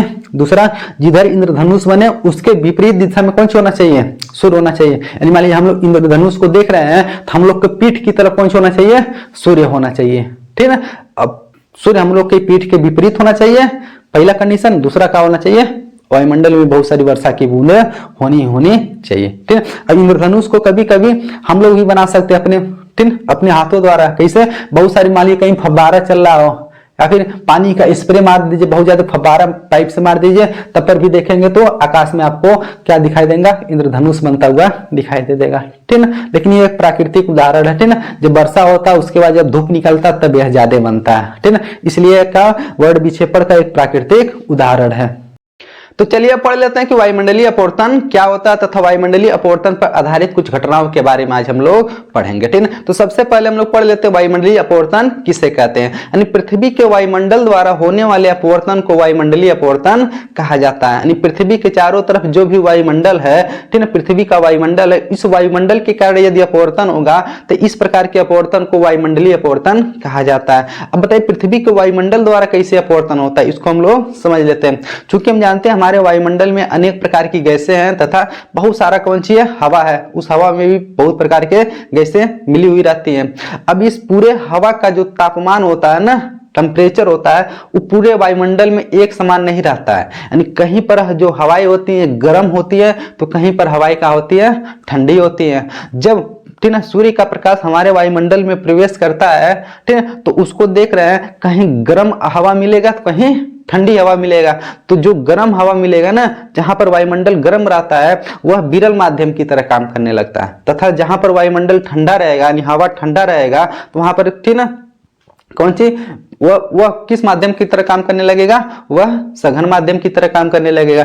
इस तरह से प्रकाश को देख रहे हैं दो माध्यम मिल गया हमारे वायुमंडल में, दो माध्यम मिल गया, एक कौन सी विरल माध्यम, एक सघन माध्यम। हम चूंकि जानते हैं जब प्रकाश ठीक है एक माध्यम से दूसरे माध्यम में जाता है तो वहां प्रकाश का अपवर्तन हो जाता है। तो हमारे वायुमंडल में भी देखते हैं प्रकाश को दो माध्यम मिल गया, एक सघन माध्यम और एक विरल माध्यम। जब कहीं पर भी सघन से विरल में जाएगा या फिर विरल से सघन में जाएगा तो वहां पर प्रकाश का अपवर्तन होना तय है। तो चूंकि यह अपवर्तन कहाँ हो रहा है, हमारे वायुमंडल में हो रहा है, इसलिए इस अपवर्तन का नाम दिया जाता है कौन सी, वायुमंडलीय अपवर्तन। यानी इसे हम लोग वायुमंडलीय अपवर्तन कहते हैं। यानी आपको समझ में आया होगा कि वायुमंडल में अपवर्तन क्यों होता है। तो वायुमंडल में प्रत्येक स्थान पे हवा का जो तापमान है वो एक जैसा नहीं रहता, कहीं पर गर्म हवाएं रहती हैं तो कहीं पर ठंडी हवाएं रहती हैं। ठीक है, तो गर्म हवाएं विरल माध्यम की तरह काम करेंगी और ठंडी हवाएं ठीक है सघन माध्यम की तरह काम करेंगी। ठीक, अब ये भी देख लेते हैं कहां पर गर्म हवाएं होती है, कहां पर ठंडी हवाएं होती हैं। ठीक है, क्योंकि हम जानते हैं जो हवा ठंडा रहता है ना, ठीक है, उसमें मतलब थोड़ा सा आर्द्रता ज्यादा रहेगा, थोड़ा नमी ज्यादा रहेगा। जब नमी ज्यादा रहेगा तो उसका वजन भी ज्यादा रहेगा, मतलब वो हवा कहाँ रहेगा, नीचे रहेगा। तथा जो हवा का हो रहेगा गर्म रहेगा, ठीक ना, उसमें पानी की मात्रा कम रहेगा, मतलब उसमें उसका कौन सी जो मान लीजिए वेट करे निकाला जाए, द्रव्यमान एक तरह से पता किया जाए, मतलब वो हल्का रहेगा। यानी गर्म हवा हल्का रहेगा, जो हल्की चीजें कहाँ रहती है, ऊपर रहती है। तो इस प्रकार से हमारे वायुमंडल में ऊपर की जो हवाएं हैं उसको किस तरह से माना जाता है, वो कैसी हैं, तो वह गर्म हवाएं हैं। जैसे हम लोग नीचे आएंगे पृथ्वी की सतह की तरफ आएंगे, ठीक है, हमको कैसी हवाएं मिलेंगी, थोड़ा सा ठंड हवाएं मिलेंगी। तो इस प्रकार से ऊपर का जो माध्यम रहेगा वो विरल माध्यम, क्यों, क्योंकि ऊपर की हवाएं क्या है, गर्म है, तथा उसके नीचे क्या मिलेंगी, सघन माध्यम। ठीक है, तो देखना ऊपर से जब नीचे की ओर आएंगे विरल माध्यम, फिर सघन माध्यम, फिर उससे भी ज्यादा सघन, फिर उससे भी ज्यादा सघन, मतलब एक तरह से जब ऊपर से नीचे आएंगे तो विरल से सघन, फिर विरल से सघन, फिर विरल से क्या मिलेगा, सघन माध्यम मिलेगा। ठीक है, अब देख लीजिए वायुमंडल में जो अपवर्तन हो रहा है, इस अपवर्तन को बोल रहे हैं हम लोग कौन सी, वायुमंडलीय अपवर्तन। अब इस वायुमंडलीय अपवर्तन के कुछ हम लोग क्या घटनाओं के बारे में पढ़ लेते हैं कि वायुमंडलीय अपवर्तन कहाँ कहाँ देखने को मिलता है। ठीक है, तो सबसे पहला घटना आप सभी लोग देखे होंगे, रात में आप लोग देखे होंगे कि आसमान में देखते हैं कि वहां पर तारे टिमटिमाते हुए आपको दिखाई देते हैं, यानी टिमटिमाते हुए या फिर झिलमिलाते हुए दिखाई देते हैं। तो ऐसा क्यों होता है कि तारे टिमटिमाते हुए दिखाई देते हैं। ठीक है, तो तारे टिमटिमाते हुए इसलिए दिखाई देते हैं, किसके कारण, वायुमंडलीय अपवर्तन के कारण। ठीक, अब कैसे तारे टिमटिमाते हुए दिखाई देते हैं इसको समझिए। मान लीजिए तारों के पास खुद का प्रकाश होता है, स्वयं का प्रकाश होता है। ठीक, तारों से जब प्रकाश निकलेगा, ठीक, चूंकि तारे बहुत दूर रहते हैं, ठीक, जब वो हमारे पृथ्वी के वायुमंडल में आएगा तो तारों का प्रकाश, ठीक, अब चूंकि पृथ्वी के वायुमंडल में देख रहे हैं ऊपर विरल माध्यम में फिर सघन है, ठीक, इस तरह से विरल और सघन माध्यम मिलता जा रहा। तो देख रहे जब प्रकाश ऊपर से नीचे आएगा तो देख रहे हैं उसको दो माध्यम मिल गया, क्या, विरल और सघन माध्यम मिल गया। जब विरल और सघन माध्यम मिलेगा तो प्रकाश जब विरल माध्यम से सघन माध्यम में प्रवेश करेगा तो थोड़ा सा क्या हो जाएगा, विचलित हो जाएगा, फिर और नीचे आएगा, फिर उसको विरल सघन मिलेगा, और नीचे आएगा, फिर विरल सघन मिलेगा। इस तरह से देख रहे हैं कि हमारे वायुमंडल में प्रकाश का बहुत बार अपवर्तन हो जाता है। जब कहां से स्टार से यानी तारों से प्रकाश हमारे वायुमंडल में प्रवेश करता है तो पृथ्वी तक आने में उसको वायुमंडल से बहुत बार किसका सामना करना पड़ता है, अपवर्तन का सामना करना पड़ता है। अब जितनी बार प्रकाश का अपवर्तन होगा उतनी बार प्रकाश का चाल भी क्या हो जाता है, बदलता है। जहां प्रकाश का अपवर्तन होता है प्रकाश का क्या बदलता है, स्पीड बदलता है। जब प्रकाश का स्पीड बदलेगा मतलब उसका अपवर्तनांक बदलेगा। जब मतलब माध्यम का क्या बदलेगा, अपवर्तनांक बदलेगा। और जब माध्यम का अपवर्तनांक बदलेगा हमेशा हमेशा हर समय देख रहे हैं माध्यम का अपवर्तनांक बदलते जा रहा है, तो इस तरह से जब हम तारों को देखेंगे तो तारे हमको कैसे दिखाई देंगे, झिलमिलाते हुए यानी टिमटिमाते हुए। मतलब कोई भी चीज कितना चमकीला दिखाई देता है अपवर्तनांक पे भी तो डिपेंड करता है। जिसका अपवर्तनांक ज्यादा रहेगा मतलब वो ज्यादा चमकीला दिखाई देगा वस्तु, ठीक। जिसका अपवर्तनांक कम रहेगा वो वस्तु एकदम कम चमकीला नहीं दिखाई नहीं देगा। जैसे हवा का अपवर्तनांक देख लीजिए सबसे कम होता है, हवा दिखाई देता है, नहीं दिखाई देता है। लेकिन हीरे का अपवर्तनांक देखिए ज्यादा होता है, 2.42 लगभग होता है, ठीक ना। बताइए तो हीरा क्या होता है, बहुत ज्यादा चमकीला दिखाई देता है। तो इस तरह से हम कह दिए, मान लीजिए ये मार्कर है, ठीक ना, कुछ समय के लिए मान लीजिए कि स्टार मान लीजिए, ठीक। हम कह दिए अपवर्तन के कारण इसका जो अपवर्तनांक मतलब अब से सुनिए, यानी मान लीजिए अपवर्तन इसका हो रहा है ना वायुमंडल में, मतलब यहाँ से जो प्रकाश निकल के आ रही है वायुमंडल में तो इसका अपवर्तन हो रहा है। हम कह रहे हैं अपवर्तन के कारण, ठीक ना, इसका जो अपवर्तनांक है वो हमको क्या कभी कम कभी अधिक कभी कम कभी अधिक दिखाई दे रहा है। क्यों?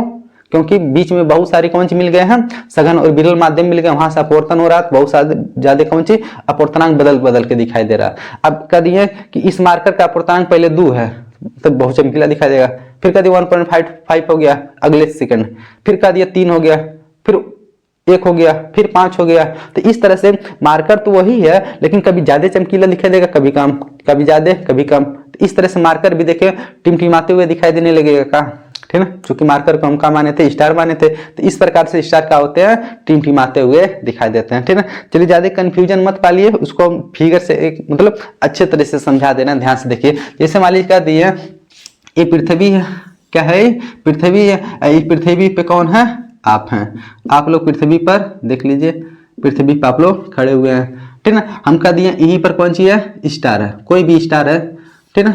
चलिए स्टार बना दिए, एक स्टार है यहीं पर, ठीक है। हम जानते हैं पृथ्वी के ऊपर वायुमंडल होगा, वायुमंडल में देख लीजिए बहुत सारे क्या हवा की परत होगी, ऊपर विरल माध्यम नीचे सघन माध्यम, ठीक है। अब यहाँ से जब प्रकाश निकलेगा, यहाँ से जब प्रकाश निकलेगा तो जब यहाँ देखिए विरल से सघन में प्रवेश करेगा तो एक बार इसका क्या होगा, यहाँ पर अपवर्तन होगा। हम जानते हैं जब प्रकाश विरल से सघन में प्रवेश करता तो विलंब की ओर झुक जाएगा, तो थोड़ा सा इधर झुक जाएगा, फिर इसमें पड़ेगा, फिर इधर झुक जाएगा, फिर इसमें पड़ेगा, फिर इधर झुक जाएगा।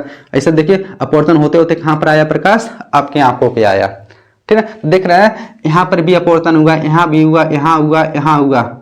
इस तरह से देख रहे बार बार जब अपवर्तन होगा इसका मतलब इसी के कारण कौन सी तारे हमको टिमटिमाते हुए दिखाई देते हैं। पहला एग्जांपल है ये, तारों का टिमटिमाना मतलब क्यों तारे टिमटिमाते हैं, वायुमंडलीय अपवर्तन के कारण, ठीक है। दूसरा देख लीजिए, जो तारे आप लोग को बहुत ऊंचाई पे दिखाई देते हैं ना, उतना ऊंचाई पे है नहीं, यानी तारे जो हैं अपनी वास्तविक ऊंचाई से बहुत ज्यादा ऊंचाई पे दिखाई देते हैं। किसके कारण, वायुमंडलीय अपवर्तन के कारण, ठीक है। इसको भी समझ लीजिए। देखिए यहाँ से प्रकाश आया है, ऐसे आते आते आते देखिए हम लोग के पास आया पृथ्वी पे। अब हमको तो यह आभास हो रहा है कि तो प्रकाश इधर से आया, हमको क्या पता कि अपवर्तन होते होते मुड़ते हुए आया। हमको तो ये आभास होगा ये तो प्रकाश इधर से आया, यानी स्टार कहीं यहाँ पर रहा होगा, स्टार तो यहाँ पर है, तभी तो हमको देखिए यहाँ से आते हुए प्रतीत हो रहा है सीधा। बताइए का स्टार यहाँ पर है, नहीं, स्टार कहाँ पर है, यहाँ पर है। इसका मतलब ये तो कम ऊंचाई पे है लेकिन हम लोग देखते हैं तो हमको ज्यादा ऊंचाई पे दिखाई दे रहा है। क्यों? क्योंकि कौन अपवर्तन हो रहा, वायुमंडलीय अपवर्तन। तो वायुमंडलीय अपवर्तन के कारण, ठीक है, तारे अपनी वास्तविक ऊंचाई से ज्यादा ऊंचाई पर दिखाई देते हैं, ठीक है। ये दूसरी घटना हो गई वायुमंडलीय अपवर्तन का। तीसरा घटना देख लीजिए, अग्रिम सूर्योदय तथा विलंबित सूर्यास्त, ठीक है। अग्रिम सूर्योदय देख लीजिए, ये क्या होता है, यानी अग्रिम सूर्योदय यानी जब सूर्योदय होता है ना, सूर्योदय होने के 2 मिनट पहले हमको सूर्य दिखाई देता है, दे देता है। किसके कारण, वायुमंडलीय अपवर्तन के कारण। तथा विलंबित सूर्यास्त मतलब सूर्यास्त होने के 2 मिनट बाद भी हमको सूर्य दिखाई देता है। किसके कारण, वायुमंडलीय अपवर्तन के कारण। इसको समझिए, इसको 2 तरीके से समझ सकते हैं। अभी देख रहे हैं वायुमंडलीय अपवर्तन के कारण कोई भी चीज उठा हुआ दिखाई दे रहा है। तारे देखिए कम ही ऊंचाई पे थे, वायुमंडलीय अपवर्तन हुआ है, थोड़ा सा ज्यादा ऊंचाई पे दिखाई दे रहे हैं, थोड़ा सा उठा हुआ प्रतीत हो रहा है का। उसी तरह सूर्य भी कहाँ पर है, एक तरह समझ लीजिए वायुमंडल से तो बहुत ज्यादा दूर, मतलब अंतरिक्ष में है। जब वायुमंडल अंतरिक्ष में है, वहां से जब प्रकाश की किरणें आएंगे हमारे वायुमंडल में पड़ेंगे, ठीक है, बताइए यहाँ पर भी क्या होगा, वायुमंडलीय अपवर्तन होगा। जब वायुमंडलीय अपवर्तन होगा तो सूर्य भी थोड़ा सा उठा हुआ प्रतीत होगा का, ठीक ना। तो जब सूर्य थोड़ा सा उठा हुआ प्रतीत होगा, अब देखिए सूर्य कैसे हमको पहले ही दिखाई दे देता, उसको भी समझ लीजिए उसको भी समझ लीजिए, ठीक ना। चलिए हम क्या दिए, इधर हम पृथ्वी बना दिए, ये कौन सी है, पृथ्वी है, पृथ्वी है इसका क्षैतिज है, ठीक ना। क्या है, कैसी रेखा है, क्षैतिज रेखा, ठीक। अब क्षैतिज से ऊपर जब यही सूर्य आता है तो हम कहते हैं हाँ सूर्योदय हो गया, क्या हो गया, सूर्योदय हो गया, ठीक है। जब क्षैतिज के नीचे रहता है सूर्य तो हम कहते हैं कौन सी, अभी सूर्योदय नहीं होगा। अभी देखिए सूर्य कहाँ पर है, यहाँ पर है, ठीक है ना, क्षैतिज रेखा है। अच्छा बताइए पृथ्वी के चारों तरफ का पृथ्वी का वायुमंडल होगा, ये कौन सी है, वायुमंडल है। ये कौन सी है, वायुमंडल, पृथ्वी का कौन सी वायुमंडल है। अब यहाँ से जब प्रकाश निकलेगा, ठीक है, यहाँ तक तो कोई अपवर्तन नहीं होगा, क्योंकि यहाँ पर देख लीजिए हवा ही नहीं रहता अंतरिक्ष में। लेकिन जो ही पृथ्वी के वायुमंडल में आएगा तो यहाँ से अपवर्तन होना स्टार्ट हो जाएगा। अब मान लीजिए प्रकाश यहाँ से निकला, यहाँ से ऐसा आ रहा है, ठीक है, प्रकाश यहाँ से निकला ऐसे आ रहा है। अब बताइए यहाँ पे बहुत सारी कौन सी है, हवा की परत है, ठीक है, इसलिए इसका क्या होगा, अपवर्तन। अपवर्तन होगा तो इसका मार्ग में थोड़ा सा विचलन होगा करेगा, विचलन होते होते चलिए मान लीजिए हमारे पृथ्वी पर ऐसे यहाँ पर आया, यहीं पर आप खड़े हुए हैं, ठीक है, आप यहाँ पर खड़े हुए हैं, आपकी आंखों पे पड़ा, आपको क्या पता कि प्रकाश जो आ रहा है ऐसे अपवर्तित होते होते होते होते हमारी आंखों पर आ रहा है, आपको तो ऐसे सीधे दिखाई देगा, ऐसा प्रतीत होगा कि सूर्य तो यहाँ पर है, सूर्य कहाँ पर है, सूर्य तो यहाँ पर है। आपको बताइए सूर्य तो यहाँ था लेकिन यहाँ दिखाई दे रहा का, सूर्योदय हुआ है नहीं, सूर्य तो अभी देखिए क्षैतिज के रेख नीचे ही है, लेकिन सूर्य तब पर भी दिखाई देगा। इसका मतलब सूर्योदय नहीं हुआ है, अभी 2-4 मिनट में सूर्योदय होगा, मतलब कितना मिनट में, 2 मिनट पहले ही आप देखिए सूर्य देखिए पहले दिखाई देती है, यानी सूर्योदय के 2 मिनट पहले ही सूर्य आपको दिखाई देता है, ठीक है ना। यानी इसका मतलब जो भोर में आप सुबह मतलब सूर्य को देखते हैं लाल लाल रहता है, वो का वास्तविक सूर्य देख पाते हैं नहीं, ठीक है, उसका उठा हुआ भाग दिखाई दे रहा का अपवर्तन के कारण, ठीक है। इसी तरह जब सूर्यास्त होगा, ठीक है, जब सूर्यास्त होगा मान लीजिए जब दिन डूबेगा तब पर भी देखिए सूर्य उठा हुआ प्रतीत होगा, मतलब सूर्य डूब गया फिर भी हमको दिखाई देगा 2 मिनट तक, ठीक है। इस तरह से यानी सूर्योदय के 2 मिनट पहले ही हम लोग सूर्य को देख पाते हैं तथा सूर्यास्त के 2 मिनट बाद भी हमको सूर्य दिखाई देता है। इस तरह से पूरे जो मतलब पूरा जो दिन है, ये दिन हम लोग का 4 मिनट अधिक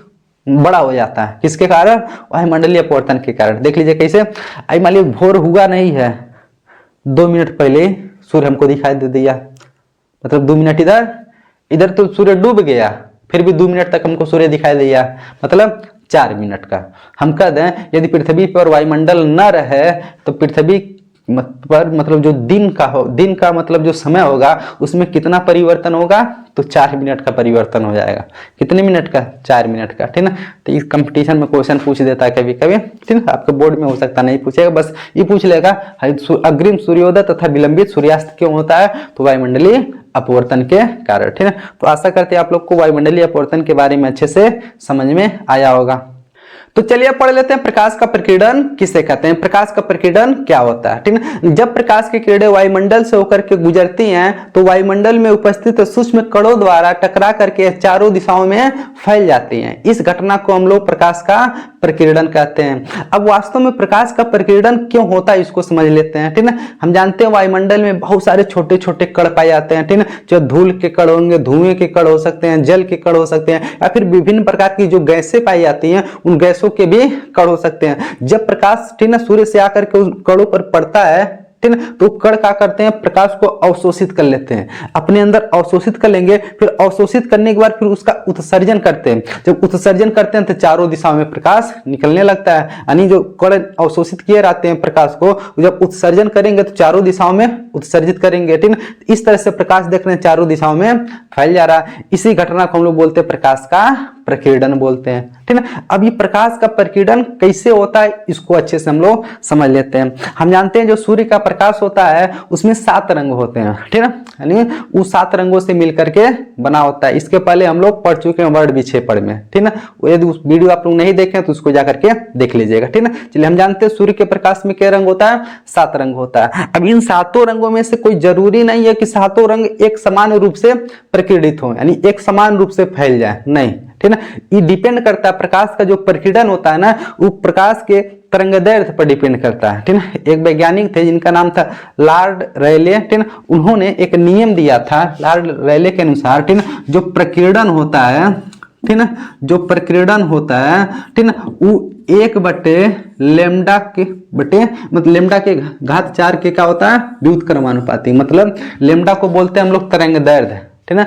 यानी जो प्रकाश का प्रकीर्णन होगा ना वो उसके तरंगदैर्घ्य के चतुर्थ घात के व्युत्क्रमानुपाती होगा। नहीं समझ में आया होगा, अब से समझिए, ध्यान सुनिएगा। यानी सिंपल सी बात में वो ये बताए थे कि जिस रंग का मतलब तरंगदैर्घ्य, ठीक ना, ज्यादा रहेगा उसका प्रकीर्णन कम होगा, और जिस रंग का तरंगदैर्घ्य कम रहेगा उसका प्रकीर्णन ज्यादा रहेगा। यह नियम कहता है कौन सा रेले का, ठीक ना। तो इसको देख करके घबराइएगा मत, ये नियम ये सिंपल सी बात कहता है कि जिस प्रकाश का तरंगदैर्घ्य कम प्रकीर्णन ज्यादा, यदि तरंगदैर्घ्य ज्यादा तो प्रकीर्णन कम। यही नियम है, कौन सी, ये वाला। इसको कौन दिए थे, लॉर्ड रेले नामक एक वैज्ञानिक दिए थे, ठीक है। इसको और अच्छे से समझ लेते हैं, ठीक है। जैसे मान लीजिए हम जानते हैं प्रकाश 7 रंगों से जो मिलके बना होता है ना, उस प्रकाश का जो तरंगदैर्घ्य होता है ना, श्वेत प्रकाश का तरंगदैर्घ्य वो 4000 से 8000 के बीच में होता है, या फिर 3900 से 7800 के बीच में होता है, ठीक है। किसी किताब में 3900 से 7800 देता है, किसी में 4 से 8000 देता है। तो उसमें हम लोग पढ़े हैं, ठीक ना, पढ़े होंगे या फिर जान लीजिए, ठीक ना। यानी उसमें से जो लाल रंग होता है ना उसका तरंगदैर्घ्य सबसे ज्यादा होता है, लगभग 8-8000 के आसपास, 7800 के आसपास, ठीक ना। लेकिन उसमें जो बैगनी रंग होता है, ठीक ना, जो उसमें बैगनी रंग होता है उसका कौन सी तरंगदैर्घ्य बहुत कम होता है। सबसे नीचे कौन रहता है, बैगनी रहता है। तो बैगनी वाले का तरंगदैर्घ्य कम और लाल वाले का तरंगदैर्घ्य ज्यादा। जब जिसका तरंगदैर्घ्य ज्यादा उसका प्रकीर्णन कम, और जिसका तरंगदैर्घ्य कम उसका प्रकीर्णन ज्यादा, इस नियम से। तो बताइए जब लाल वाले का कौन सी तरंगदैर्घ्य ज्यादा है तो लाल वाले का प्रकीर्णन कम होगा। बैगनी वाले का कौन सी तरंगदैर्घ्य कम है तो बैगनी वाले का प्रकीर्णन ज्यादा होगा, बैगनी उसके बाद नीला, ठीक ना। इन दोनों का प्रकीर्णन बहुत ज्यादा होता है।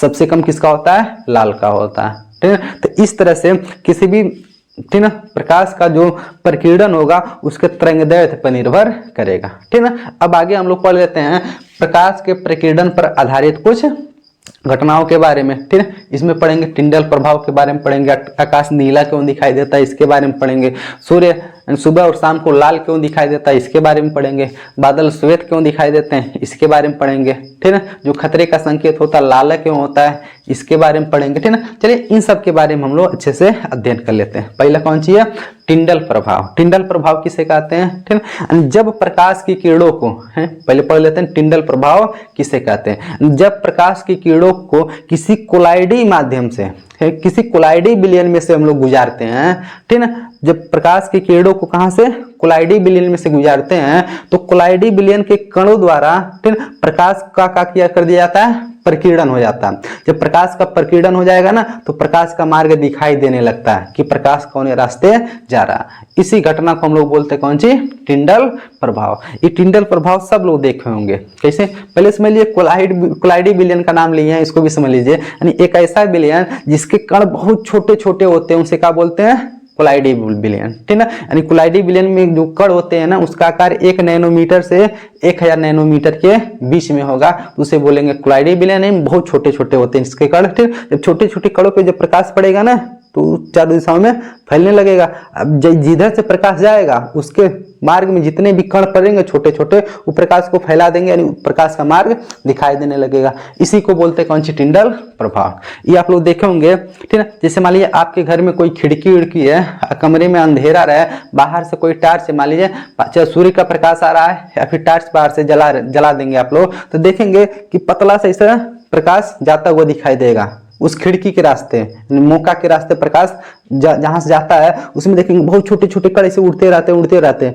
तो उन कणों के द्वारा ये देख रहे हैं प्रकाश का मार्ग दिखाई दे रहा है। इसी घटना को बोलते हैं कौन सी, टिंडल प्रभाव। या फिर आप लोग जंगल उंगल में गए होंगे, सुबह के समय में कभी भी सुबह दोपहर शाम जब धूप उगा आता था, जब जंगल में जाते हैं तो ऊपर से देखते हैं जो प्रकाश आता है ना, तो ऐसा आते हुए प्रतीत होगा, आदमी आते हुए दिखाई देगा, प्रकाश ऐसा प्रतीत होगा कि प्रकाश मतलब जिधर से प्रकाश आता है उसका ठीक ऐसा प्रतीत होगा प्रकाश ऐसा आ रहा, प्रकाश का मार्ग दिखाई देगा, प्रकाश का मार्ग दिखाई देता। तो इसी घटना को बोलते हैं कौन सी, टिंडल प्रभाव बोलते हैं, ठीक है। चलिए तो ये भी देखिए किसका एग्जाम्पल है, प्रकाश के प्रकीर्णन का। दूसरा देखिए इस टिंडल प्रभाव को और कहीं भी आप देख सकते हैं, ठीक है। मान लीजिए आप ठीक है कोई भी कोलाइडी विलयन रहेगा उसमें टॉर्च बार देंगे ना तो प्रकाश का मार्ग दिखाई देगा, इसी को बोलते हैं कौन सी, टिंडल प्रभाव। फिर अगला कौन सी है, आकाश का रंग नीला दिखाई देता है। आकाश का रंग नीला इसलिए दिखाई देता है, ये बताए हैं वायुमंडल में बहुत सारे छोटे छोटे क्या हैं, धूल के या फिर गैस के कण हैं, इस पे प्रकाश पड़ता है चार दिशाओं में फैल जाता, लेकिन नीला क्यों दिखाई देता है, इसका भी रीजन है। हम जानते हैं नीले रंग और बैगनी रंग का कौन सी जो तरंगदैर्ध्य वो बहुत कम है, जब तरंगदैर्ध्य बहुत कम रहेगा तो प्रकीर्णन ज्यादा होगा। अब इसमें भी बैगनी वाले का सबसे कम कौन सी होता है तरंगदैर्ध्य, लेकिन आसमान तो नीला दिखाई देता है, बैगनी नहीं दिखाई देता है। तो इसका एक रीजन ये भी है, ठीक है, जो नीले रंग की प्रकाश की तीव्रता होती है ना बैगनी वाले से ज्यादा होता है, इसलिए नीला वाला ज्यादा तेज फैल जाता है कहाँ पर, वायुमंडल में, इसलिए आकाश कैसा दिखाई देता है, नीला दिखाई देता है, ठीक है ना। यानी एक चीज और समझ लीजिए कि नीले रंग और बैगनी रंग का जो प्रकीर्णन होने की क्षमता है ना, मतलब प्रकीर्णन होने की जो क्षमता है वो लाल रंग का 20 गुना ज्यादा होता है प्रकीर्णन, ठीक है। लाल रंग के 20 गुना ज्यादा प्रकीर्णन किसका होता है, नीले और बैगनी रंग का। बैगनी इसलिए नहीं दिखाई देता क्योंकि बैगनी से भी ज्यादा तीव्रता किसका है, नीले वाले का, इसलिए पूरा का आकाश कैसा दिखाई देता है, नीला ही नीला दिखाई देता है, ठीक है। इसका एक कारण और माना जाता है आकाश नीला दिखाई देता है, ठीक है। चलिए छोड़िए उसको, हम लोग चैप्टर 60 के नहीं पढ़ेंगे। चलिए तो देखिए आकाश नीला क्यों दिखाई देता है ये भी हम लोग समझ लिए। तीसरा कौन सी, सूर्योदय तथा सूर्यास्त के समय सूर्य कैसा दिखाई देता है, लाल। जब भिन्न यानी सुबह को आप लोग सूर्य को देखेंगे लाल दिखाई देगा, शाम को लाल दिखाई देगा, लेकिन दोपहर को श्वेत दिखाई देता है, इसका भी रीजन है। अच्छा बताइए जब सुबह में सूर्य निकलता तो सूर्य की दूरी बहुत ज्यादा रहता है, सूर्य बहुत दूर आता है, शाम को जब सूर्यास्त होता है तो सूर्य बहुत दूर रहता है, लेकिन दोपहर में देखेंगे एकदम सर के ऊपर रहता है।